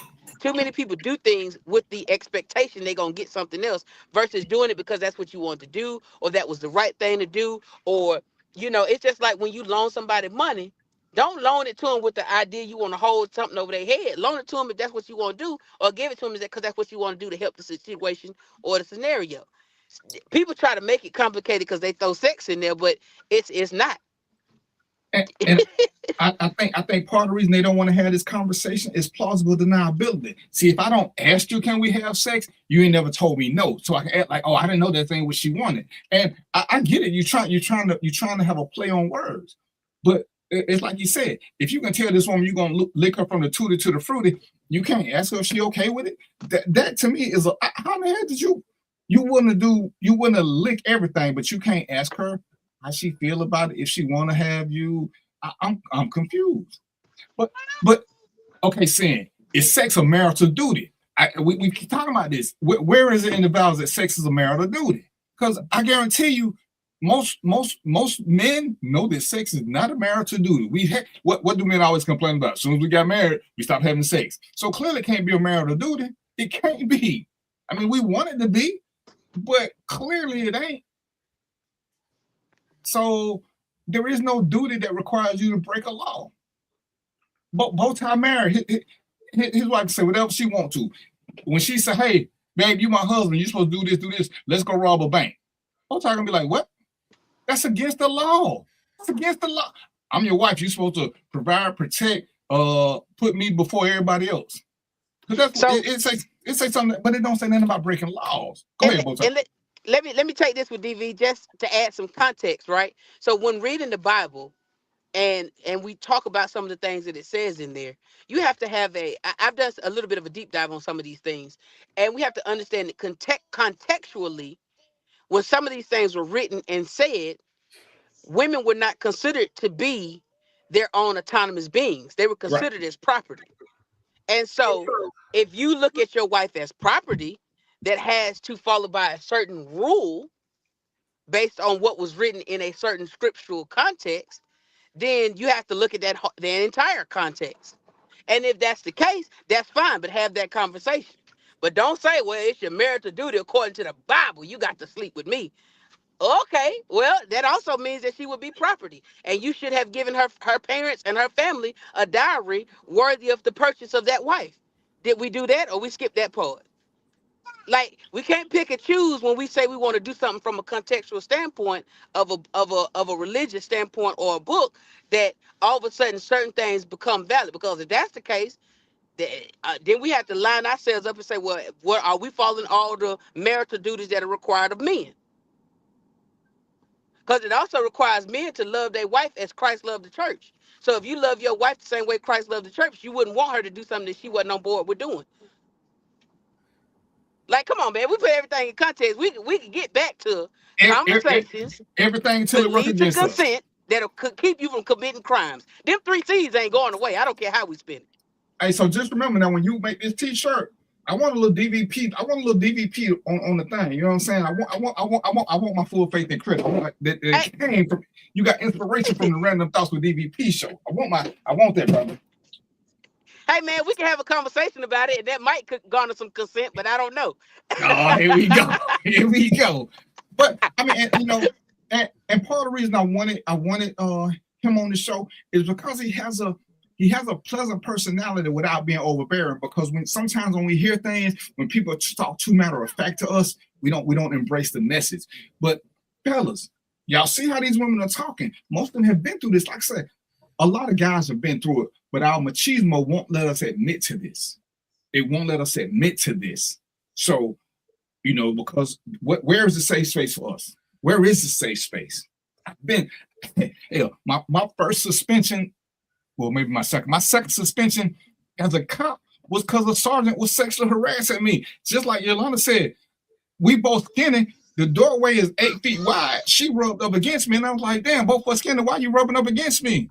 I got written up in insubordination, and I was telling, and she rubbing up against me. There's no reason for her to rub up against me. We skinny. The door is this wide. We can walk through a hip to hip and not touch. Oh, you being disrespectful. And it's like, well, damn, I didn't know then it was sexual harassment, but shit. And she did want me to get some. but she wasn't my type, and I just wasn't gonna do it. But that's what that was. And it's like, man, here we go with this. Yeah, ain't nothing. Hey, not a verbal contract. We need a tape contract, because I want you to say this on camera. I want them to see the look in your face so they can see there was no coercion. You know, I might have forced you to sign something, but if it's a video, see, y'all see she's smiling, we laugh, we hold her hand. But at some point, that's almost where we at. That's almost where we at. When you say that could be considered as a verbal contract, what are we referencing? Just so I'm clear. The sex.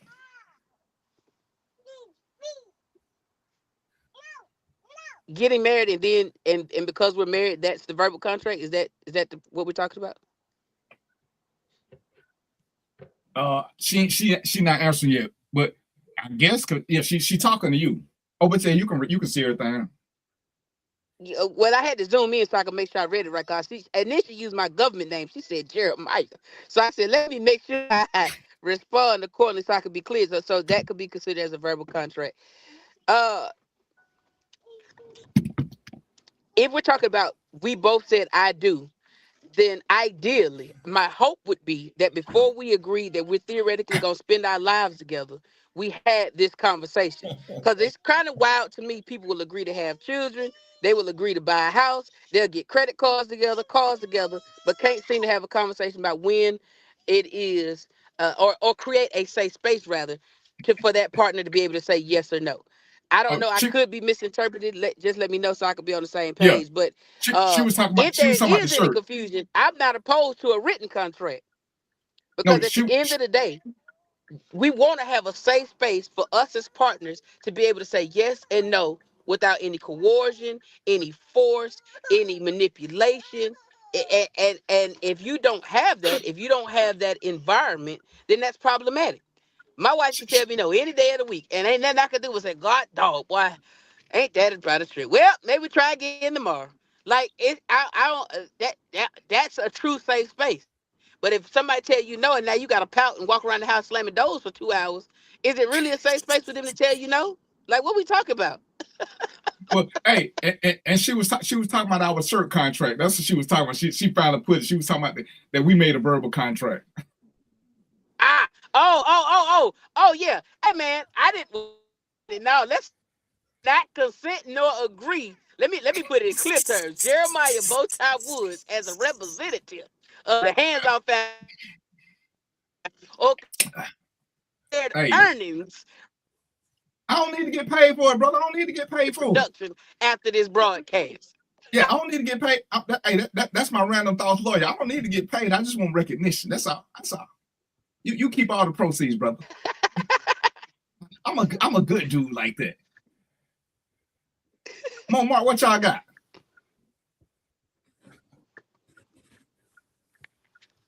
I think it's good to have this information, have this conversation, because it's like I say, it's not a lot of safe space for men in these areas. Like I say, if we decline sex, then yeah, we're gonna be called gay. There ain't no doubt about it. He must be gay. He don't want me. So it's good to have these type of conversations in these safe spaces. And we have to pick better too, though. Consent as well. Why we picking women who challenge our masculinity? So I add this. No, it ain't that. Anytime you tell a woman you don't want, she can't even be your type. If you don't want her, she gonna call you gay. So why are we picking her? It might be time to let her go. That's what I'm saying. We ain't picking the ugly ones. She ain't got to be ugly. We don't pick them. They gonna refer to us as gay. We don't want me to be gay. Come on now. Where you at? Where you at, More? I'm not even talking to Mark no more. Yeah, I just want to say this, man. I take my hat off to Bowtie because I had to learn the hard way of what to do and what not to do. And it seemed, and Bowtie's out here giving people knowledge and going to save them a lot of pain, stress, hurt, maybe prison time, maybe penalties. So, man, I just take my hat off to you. I really appreciate that because if you teach young men, they don't know what gift you're giving them. Man, I appreciate that, Mo. Thank you. It means a lot. And to that point, to Mark's point, and to everyone's point, that is the real reason that part of the reason that I'm out here advocating and pushing this. That's why my hat says make consent cool again, right? Because it's not just about what men are allegedly doing or not doing to women, but it's also about us as humans in the bigger conversation. We should all be able to say yes or no freely and willfully and not have repercussions. Now, the reality of it is people are going to do and say what they want to say. I done been called gay plenty of times by a lot of women. And guess what? It ain't bothering me not now time. Because first of all, my wife fine. Secondly, I go home and sleep good every night.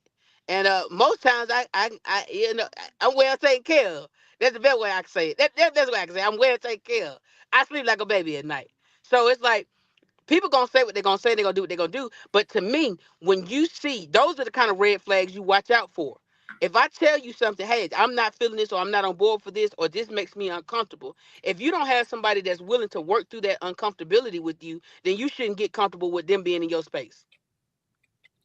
If I was a single man and Shorty trying to apply pressure, she say, "Hey, Bo, I'm trying to throw it every which way to Sunday to you," and I say, I just ain't feeling you. That's not what we gonna do. I'm sorry. Hey, you cool and all, but that ain't what we finna do. And she started calling me all these names and making assassinations on my character. You wasn't never supposed to be with me no way, Shorty. You did me because if you acting like that, if I said crazy. Sometimes we have to look and recognize it for what blessing that it is.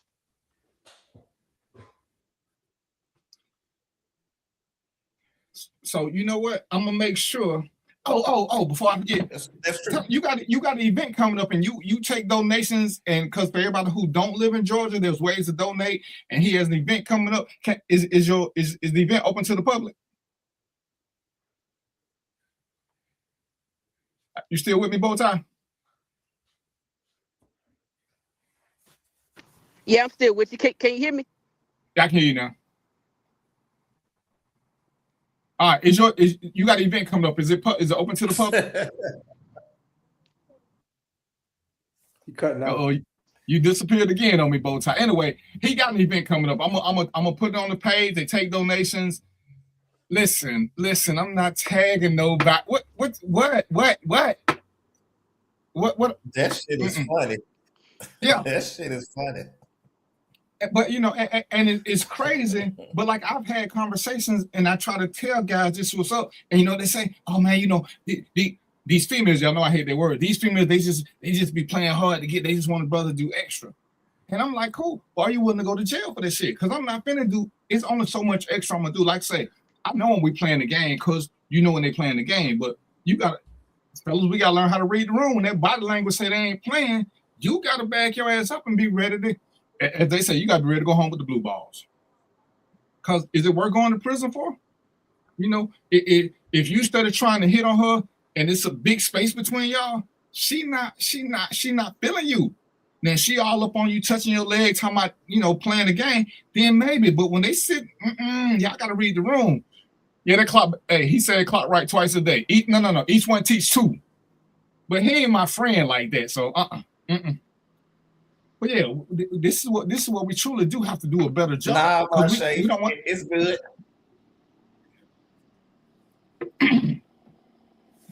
But yeah, when Mo does his thing, I do my thing, Mark do his thing. But at some point, when do we tell these guys that, hey, this is how you got to start treating women? This is how you got to start doing this. And when do we learn? Hey, fellas, if you ain't feeling this, don't let her try to shame you. If she's trying to shame you, it might be time to walk away. It's okay to walk away. What they say, sticks and stones will hurt my bones, but words will never hurt. But man, the minute a woman challenges a man's sexuality, he feel like he got to prove something. It's like, what you got to prove, player? What do you have to prove? Oh, it looked like we got him back again. All right, Bowtie, can you say something so I can see if we can hear you? Bowtie. You just hear in spirit, man. In spirit.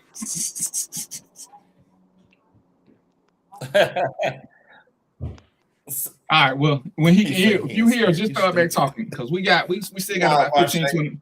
That talk early for tomorrow. But yeah, like I say, DVP, he got know to about his program, but I know he talked about a lot for women. Well, and I know it's meant to be for both sexes, but we just thought it more. classes for men. It's the same one. Men don't ever want to be lumped into stuff. Men is quiet as women are about sexual assault. You know who's even quiet? Men. Don't no man want to say that he's been taken advantage of. No man. No. Remember when what's the big dude name who said he was molested by Harvey Weinstein for a movie part? The dude that do the commercials and shit. Wasn't nobody trying to hear that. I know who I'm talking about. Terry Crews. Yeah. Wasn't nobody feeling sorry for him. So he didn't have a safe space. And because he's so big, ain't nobody believe in him. So on March the 7th, there's a Teal Gala march. I'm gonna put the thing up on my page so that y'all can see. But they take donations. If you want to give back to the Hands Off Foundation, I'll tell you how to do it. DVP, you have to blame it on the cartoons. Too many dudes got their game, and they did. Because if you look at our, but think about it. If you look at our cartoons, Pepe Le Pew was the ultimate predator because he was not taking no for nothing, and that's crazy. He was. That is crazy. But we like Pepe Le Pew. And they made a whole cartoon about, when you look at some of the cartoons and some of the things that they promoted, it is effing amazing that we came out anything close to normal. All right, Bowtie, can you talk? Yeah, I can talk. Can you hear me now? We can hear you now. So, bro, I tell you everything trying to stop the message, but you can't stop what God got for you, baby. We here. We live and direct. March 7th, Teal Gala. Let's get it. You gonna be there, brother? Oh man, it's my intent to be there. Let's get it. I'm working something. Yeah, I can see you typing. Hey, but you taking donations too, right? Yes, sir. Yes, sir. So if you go to www.tealgala.com, you can get your free ticket for the gala as well as make a financial contribution. There is an option to donate right there via the site. So if you go to www.tealgala.com, you can make a contribution to the site. And you can also see our social media and how to keep up with everything we're doing from right there. But you definitely want to come. We're going to have a live band, going to have food, music, entertainment. There's going to be a raffle. We're going to have some amazing raffle items that we're going to be raffling off. And most importantly, your baby boy, BOWTIE baby, is going to be hosting live and indirect. And I'm telling you, there's nobody on God's greatest earth with a mic that's better than me when it comes down to hosting an event. So you want to make sure you're there. So, man, move the calendar around, DV. You're going to have to be there, brother. Mo, Mark, y'all got to come pull up on me because I'm telling you, y'all think I'm a fool on the podcast. Wait till you see me live. Hey, Mo in Arizona, he might not make it. He might not. Oh man, ain't nothing but a flight. Oh yeah, hey, say less. But yeah, so like I say, I got some more stuff. So planned. Do you have like programs for men? So we do. So our consent education and our Teal Mobile is our mobile wellness unit. Those are all open and accessible for anyone. When it comes to our wellness program, the Live, Work, Grow program that we have, that's specifically for women and children because that's what kicked off the journey to start my organization. I was dealing with a court case that dealt with some women that were being sexually assaulted by their stepfather. So we do work with men, but not necessarily in all the same capacities that we work with women. So we do consent education classes. I am myself a community advocate. So if you have a situation where you need someone you can reach out to maybe help point you in the right direction, help make some phone calls, so forth and so on, all of those things are things that we can do and help to navigate. And there you go. I appreciate it. It sucks that most of the thing is geared toward women, but they're the masses right now. And guys we need to once we can find a safe space, we can start doing things. You know, it's crazy. A lady actually reached out to me because I'm gonna reach back out to Mr. Bowtie because she wants me to start a group for safe space for men. Because we can talk about anything and not be judged. Because sometimes you need to know that your story is shared by somebody else who was shamed into it or whatever it was that didn't make them want to talk. Because she said, you know, guys have been telling her stuff and they want a guy they can talk to because they want to feel like they're not soft or they're not victims. I mean, we are, but you can overcome being a victim. And that's one of the things that I'm actually working on in it's one of my projects. So, you know, Bowtie didn't notice when I reached out to him because I didn't have the full details, but she wants me to do something. And I'm trying to get a group of men who are understanding so we can get another group of men so we can start, hey, come here and let's talk about this. Know that this is normal. Know that you're not an outcast. Know that, hey, you're not a leper, but there are people who understand, and then we can get you to the point where this is a safe space.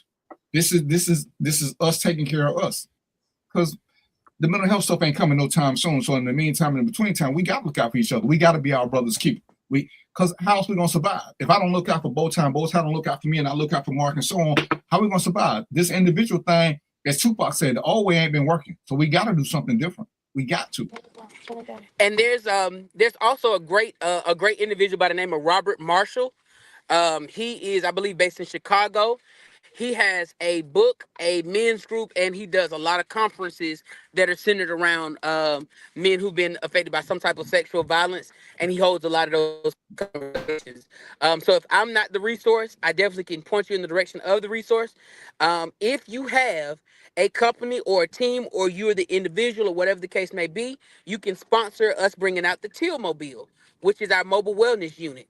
It's the world's only 16-minute immersive mobile wellness experience where we hold these types of conversations. We do deep breathing, guided meditation, and also we're award winning. If I could just, for a second, I want to pat me and my team on the back. We were recognized by the county for the efforts that we put in and the work we've done around this topic. And so you definitely want to bring us out on addition to our certification. So you definitely want to bring us out if you can, if it's within your budget. We bring out the Teal Mobile and we park it right where you are, and we can invite men, women, whoever you want to have as your audience, and we have that conversation in a safe space. So 100%, it's definitely some things that could be done. Definitely some moves that can be made, because I'm all about having the conversation, and the only way we can make consent cool again is by, as I said, having conversations that lead to consent that keep you from committing crimes. Baby, I might have to put that on a t-shirt, DV. We might have to go on a campaign. Hey man, you ain't.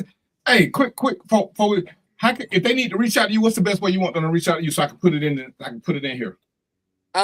You can text me directly at 404-908-5909. You can email me at. Hold on. Okay, go ahead. Hands Off Foundation, INC, and that's all normal, proper spelling. Hands, HANDS, off, OFF, Foundation, FOUNDATION, INC @gmail.com. What else? And last but not least, you can go to our website at www.handsofffoundation.org. That's Hands Off Foundation. Those are all the best ways to reach me or my team or any of our individuals that can assist. All right, so I got that in the thing so y'all can see if y'all need to reach in, or if it's too much to remember, I put it all there. But you can always reach out to me and I'll reach out to him, because like I said, it's all about making this work together. I'm gonna have to talk to you about this mobile, because like I said, I do a mentorship for boys, and I think they need to hear some of this.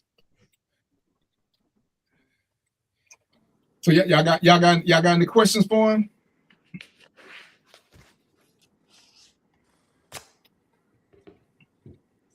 So, like I said, we supposed to do some more studio shows, Mr. Bowtie. So when I set up a studio thing, I definitely want you in there so they can feel your energy as you're doing it. Because I know you, so I know what you bring to the table. I met this brother. I met his wife first, but I met this brother. His bow tie's almost as good as mine. I ain't gonna give him that shit. You know what I'm saying? But he a bow tie brother. So I respect him, the bow tie brother. But I like the energy. Then we start communicating on Facebook. Like that, and you just never know who you'll meet. And then he got with Hands Off. Hey man, y'all know how I feel about protecting and being protected. So that's just one of the things. So I wanted to reach out to him because we got to do better as understanding when we're victims, understanding when we're victimizing people. It's a whole process. And we got to be a little bit more, as I say, keeping it 100, because we only keep 100 when it works for us. But we got to be know better, do better. Know better, do better. Some things. So I got a question. I will say we didn't know. I got a question, DVP. I mean to Go cut you ahead. off. So Bowtie, I just wondering, are you tracking? Do you track metrics? And can you talk a little bit about some of the gains, positive things, positive benefits that your organization has created? I don't know if you do that. I'm just curious. Yes, sir. Absolutely. So we track metrics a little differently than most organizations. So we try to go based on impact, and based on the demographic that we serve. We try to be survivor sensitive on some of the questions we answer. But some of the things we've done in the last 7 years of our existence, we've helped over 2,000 plus individuals that may have been experiencing PTSD, depression, anxiety, or so forth through the Teal Mobile, and providing peace that you can feel and smell. In addition to that, last year we gave out 650 plus book bags that were filled with school supplies, wellness kits, hygiene kits, and self-care kits.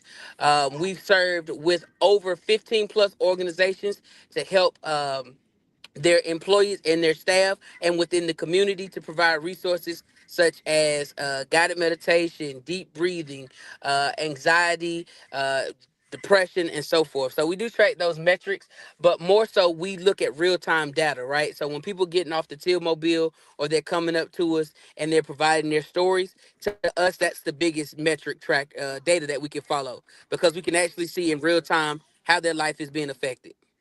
Nah, and so and that was my goal, just to say, you know, that your program definitely is beneficial, and I think you need to advertise that so that people know, if you're not doing it already. Just let them know, because it's easy to just say our program's good, but when you show metrics, it's like, whoa, all right, got you. Yes, sir. Yes, sir. We've helped over 1,500 individuals within just this space. So one of the biggest things that we're most proud of is not only just our back to school event that we do, but also with the Teal Gala, we've had people come and share their stories and tell not only what they're going through, but more importantly, how the organization helped them. We've provided housing for individuals. So there's quite a few things we've done over the last 7 years, and I'm excited about it. Yes, sir. Okay, there's a question for you, Bowtie, to ask where you located. He's here in Atlanta. Okay. Yeah, so our base is in Atlanta. Well, technically it's Conyers, Georgia, is where our base is at, but we're Metro Atlanta area. And the Teal Mobile that I was speaking of earlier, that's anywhere that gets booked. Anywhere we get booked or we're requested that we can come. I like to say anywhere 4 wheels can travel to, we'll be there. So it's exciting what we can do with that. But yeah, we're in the Metro Atlanta area. And we'd be glad to do what we can do. But virtually, we're everywhere. So if you want to host a session or have a meeting or do a talk or any of those things, we can always accommodate and figure out how to make it work. Is Teal an acronym? Teal is not an acronym. I'm glad you asked. So that's actually the one word in my life that is not an acronym. Teal is actually the national color for survivors of sexual violence. So everything that we do is teal related, so that we always keep the mission at the forefront. So at one point, actually, my hair was actually dyed teal. Like we all in on teal. Everything is teal, one way or another. I remember. But so because it's my 7-year anniversary, I cut my locks and we starting fresh. 7 is the number of completion. 8 is the number for new beginnings. So we completed that journey. We're gonna start a new journey. But I might have to bring the teal hair back just in case, because because people forgot that it's that serious. Going to make that beard teal. Going to make that beard teal. Hey man, I don't know about the beard teal. Now you pushing it. They got it. You see the way? I don't know if you can see them because the light a little dim. I'm traveling, but hey, them waves is something serious now. They got to see that, so we might have to throw a little teal on that wave game. Mark, we might have to get you a teal T-shirt, cause well. Hey man, I want to sign up to be part of the team, but we're gonna have that conversation off the record. Let's do it, man. Come be a part of Teal Nation. Bro, I've been trying for the longest. I just need to slow down. It is a nonprofit organization, right? That's correct. We are a full 501c3 nonprofit organization. We're registered with the state of Georgia. We're recognized by Rockdale County as an award-winning organization. We have trained with GANESA, which is Georgia's network to end sexual assault and sexual violence. We got all the credentials and paperwork you want to see. And I'm gonna hook you up with Ferguson. I think he had to leave, but Ferguson is running for Senate. And he's in Rockdale, so we're gonna get your team together. Like I said, because I've been wanting to do some stuff, but I knew I was busy, so I didn't want to half-ass it. But we're gonna, like I said, we're gonna talk. Like I said, because I'm gonna get you in here some more. We're gonna do some stuff that's strictly about this, even if I have to do some special shows, just so we can get a weekend crowd or you know. it's a couple of schools I think I want us to start targeting just so we can bring about awareness. But like I said, me and you will talk offline. But ladies and gentlemen, like I said, this is a brother I've been knowing, and I've been watching this journey. So I've been watching it for a minute now, so I know he legit. Like I said, I'm changing my schedule because I want to go to this event on the 7th because he dared me to come in and just look like just be all that. So if I can swing, I'm gonna come. I'm gonna be picture ready. The challenge is out there. You know what I'm saying? Listen, one of the things I want to do. The reason I know a lot of people say, man, he's loud and he over the top and he's vibracious and all these things. That's because I want to change the narrative about what it looks like to advocate for people. I'm not downtrodden. I'm not sad. I'm not upset. I'm simply passionate about helping change people's lives. And I want to change what that looks like. So listen, we're going to have fun at the fundraiser. Now, my challenge to you, DV, I'm going to tell you now, I know what I'm wearing. And I'm a certified lemon pepper stepper.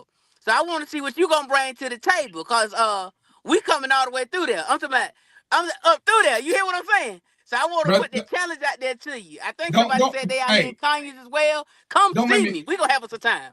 I might be in 3-4 suits, brother, because you know what I'm saying. You know what I'm saying. I'm gonna have to change up. You know. Don't pop out and show them what's going on. So yeah, but hey, but this, you know, this is how we do stuff like the show. Brothers helping brothers help brothers. The more brothers help brothers, and ladies, this ain't nothing against y'all. But when we start helping each other, de facto we help y'all because we become stronger. And if we can become stronger and better, you know who actually win at the end of the day? The women, because we becoming stronger. And this is something I truly believe in. The more you see, and ladies, because I heard a couple of women who say something to me. She liked to see us brothers sitting around talking about stuff and talking about being better. Because again, to a lot of brothers, it ain't cool. Oh man, y'all always doing this. You know, yeah, it's more to talk about than football. It's more to talk about. We can have real world conversations, you know, because next week we're going to get back into what we're supposed to. We're going to tell y'all something about money. Mark going to do his thing. I'm going to do my thing. And we're going to keep doing this. We're going to, as I forgot who said it. Oh, Judge Grant, y'all going to learn today. We're going to learn something up in him. We're going to learn. We're going to have fun, but we're going to learn. That's why Mark said he like coming. We're going to learn something. We're going to have some fun. We're going to laugh and joke, but we're going to have some fun. And like I said, I got his information. So for those of y'all who didn't get it, it's on here. But if you need a way to get in touch with him, hit me up. I'll give it to you again. If it's urgent, hit me up. And you know, we may have to push the envelope a little bit further. But he got an event coming up on March the 7th. If you're here and you want to go, or if you just want to contribute to the cause. You got any parting words from me, Mr. Bowtie? Yeah, so I want to talk directly to the individuals. If this message is for you, if you are a survivor of any type of sexual violence or any type of other trauma, I want you to understand that forgiveness is for you, not for them. Forgive yourself, not because you did anything wrong, but forgive yourself for all those years you carried that burden, that load, that stress, that anxiety, that unnecessary pressure, because you are human at the end of the day, and you deserve the right to live your life to the fullest. Our goal is not to be the best. No, it is to always to strive to be better, because as we work to be better, we will find our true horizon. I love you. Sending peace, light, and love. Make sure that you go to www.tillgala.com. Get your free ticket. Pull up on me March 7th at 7 p.m. 777 at Embrace Moments Event Space in Conyers, and we're going to have ourselves a wonderful time. I love you. If nobody's told you, you're amazing, you're special, you're beautiful, you're vibrant, you're intelligent, you're all the things plus some, and your life is only going to get better as you can pursue what is truly for you. Thanks, DV, for having me. Shout out to Mo. Shout out to Mark. I appreciate y'all. Let's do it again. Sorry about the connection issues, my brother. But when you said am I ready, you know I'm always going to hop on the call. It don't matter what time, what day, when, where, how, anywhere. I'm like Kim Possible. Call me, beat me, if you want to reach me. Let's go, baby. Let's lock in. Till we change, nothing going to change. Let's get it, baby. That's my guy. He is always energetic. So I appreciate you. Like I said, we're gonna do some more stuff, and I'm gonna hit you up so we can. I truly do want to be a part of this. Mark, what you got for me in closing? Because we got 4 good minutes left. What's up, brother Walker? What's up, man? I don't want to get my closing notes out to him. I can't say all them words that fast and get everybody excited like that, man. That's so screwed up. Hey, but I want to thank Jeremiah Bowtie. I want to thank him for coming in. Like I said, this show was very informational. I felt it. I told him before we logged on, man, I was looking forward to a great show. And he did it. He brought it. It was very informational. Hopefully, it'll touch some people, and the people that need him, they're there for you. Or if you don't want to reach out to him, I know either one of us guys on this show will be there for you in some shape, form, or fashion. If you're experiencing things and you need somebody to talk to, we here for you. But I appreciate it. Looking forward to seeing y'all in another 7 days and having another good show. No. 6 days and 21 hours and like 2-3 minutes. You know what I'm saying? We ain't gonna be next Thursday. What you got for me, Mo? Oh no, man. I want to thank always on time. His agenda fits right into what we're trying to do. He's out here just helping people and trying to make I'll say the world. It might just be where he is, but you never know. Those people going to move. They're going to impact somebody else. So we're making the world a better place, just like we're trying to do. So hats off, good brother. And y'all know it is, man. Like I say, I'm glad he showed up. We got some things. Ladies and gentlemen, if it's something y'all want to talk about, if it's something y'all want us to discuss, ask questions, feel free to inbox me. If you got my number, text me. I see y'all texting and inboxing and y'all going crazy. I appreciate that. Let me know what you want us to have a show about. I will find somebody who's an expert on it, and we're gonna just sit here. Hey, I think we had the first 10 minutes. We let Jeremiah have the rest of it because this is what we don't know, and we're not scared to ask somebody. We're not scared to be ignorant and show it because we want to learn too. We don't know everything. But we want you to have a good time, and we want you to learn something. We want you to pick up something. And it's crazy because I actually had a couple people who told me they went back and watched other shows and they start picking up stuff. So, gentlemen, in 2026, the challenge is issued. Mo, they want to know more about stocks. They want to know more about this stuff. So, I'm trying to be a little bit more intentional, a little bit more focused, but the show is still random thoughts because sometimes I got ADHD. But if something y'all want to know about, let us know. Mark has learned. Mark loves special projects because Mark like to be challenged. He didn't know that initially, but Mark like a challenge because Mark like learning. But just tell me what it is you want to know. I'll put it, man, we got a little group. I'll put it in there. Sharonda couldn't be with us today, but I got a show coming up with just for the ladies. And all we're going to do is ask questions.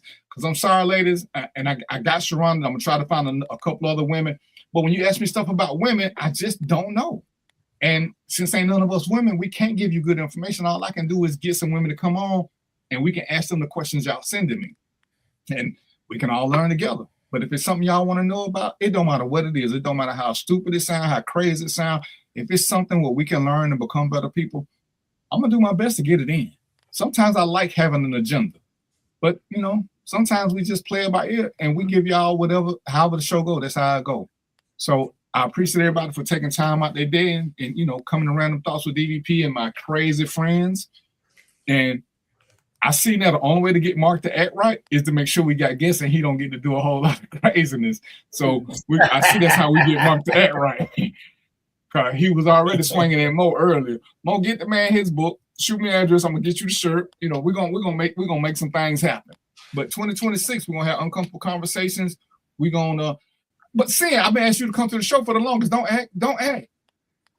act. I need for y'all to come to the show so when the women got something, they can hear from somebody who look like them. There's some things that men and women just don't think alike. We don't see the same issues. So I don't want us to answer questions for women because we're gonna answer them as men who, as far as I know, have never been women. So we can't answer with any kind of damn. Y'all start a GoFundMe, get Mark some batteries. Hey, man, that clock got me ready. I'm going to be early tomorrow. But, hey, y'all know what it is, right? It's 8 o'clock, so let me get my last little twig. I done went back to blue. I just don't drink, but y'all know what it is. Peace, popcorn, and chicken grease, and we out. Next week.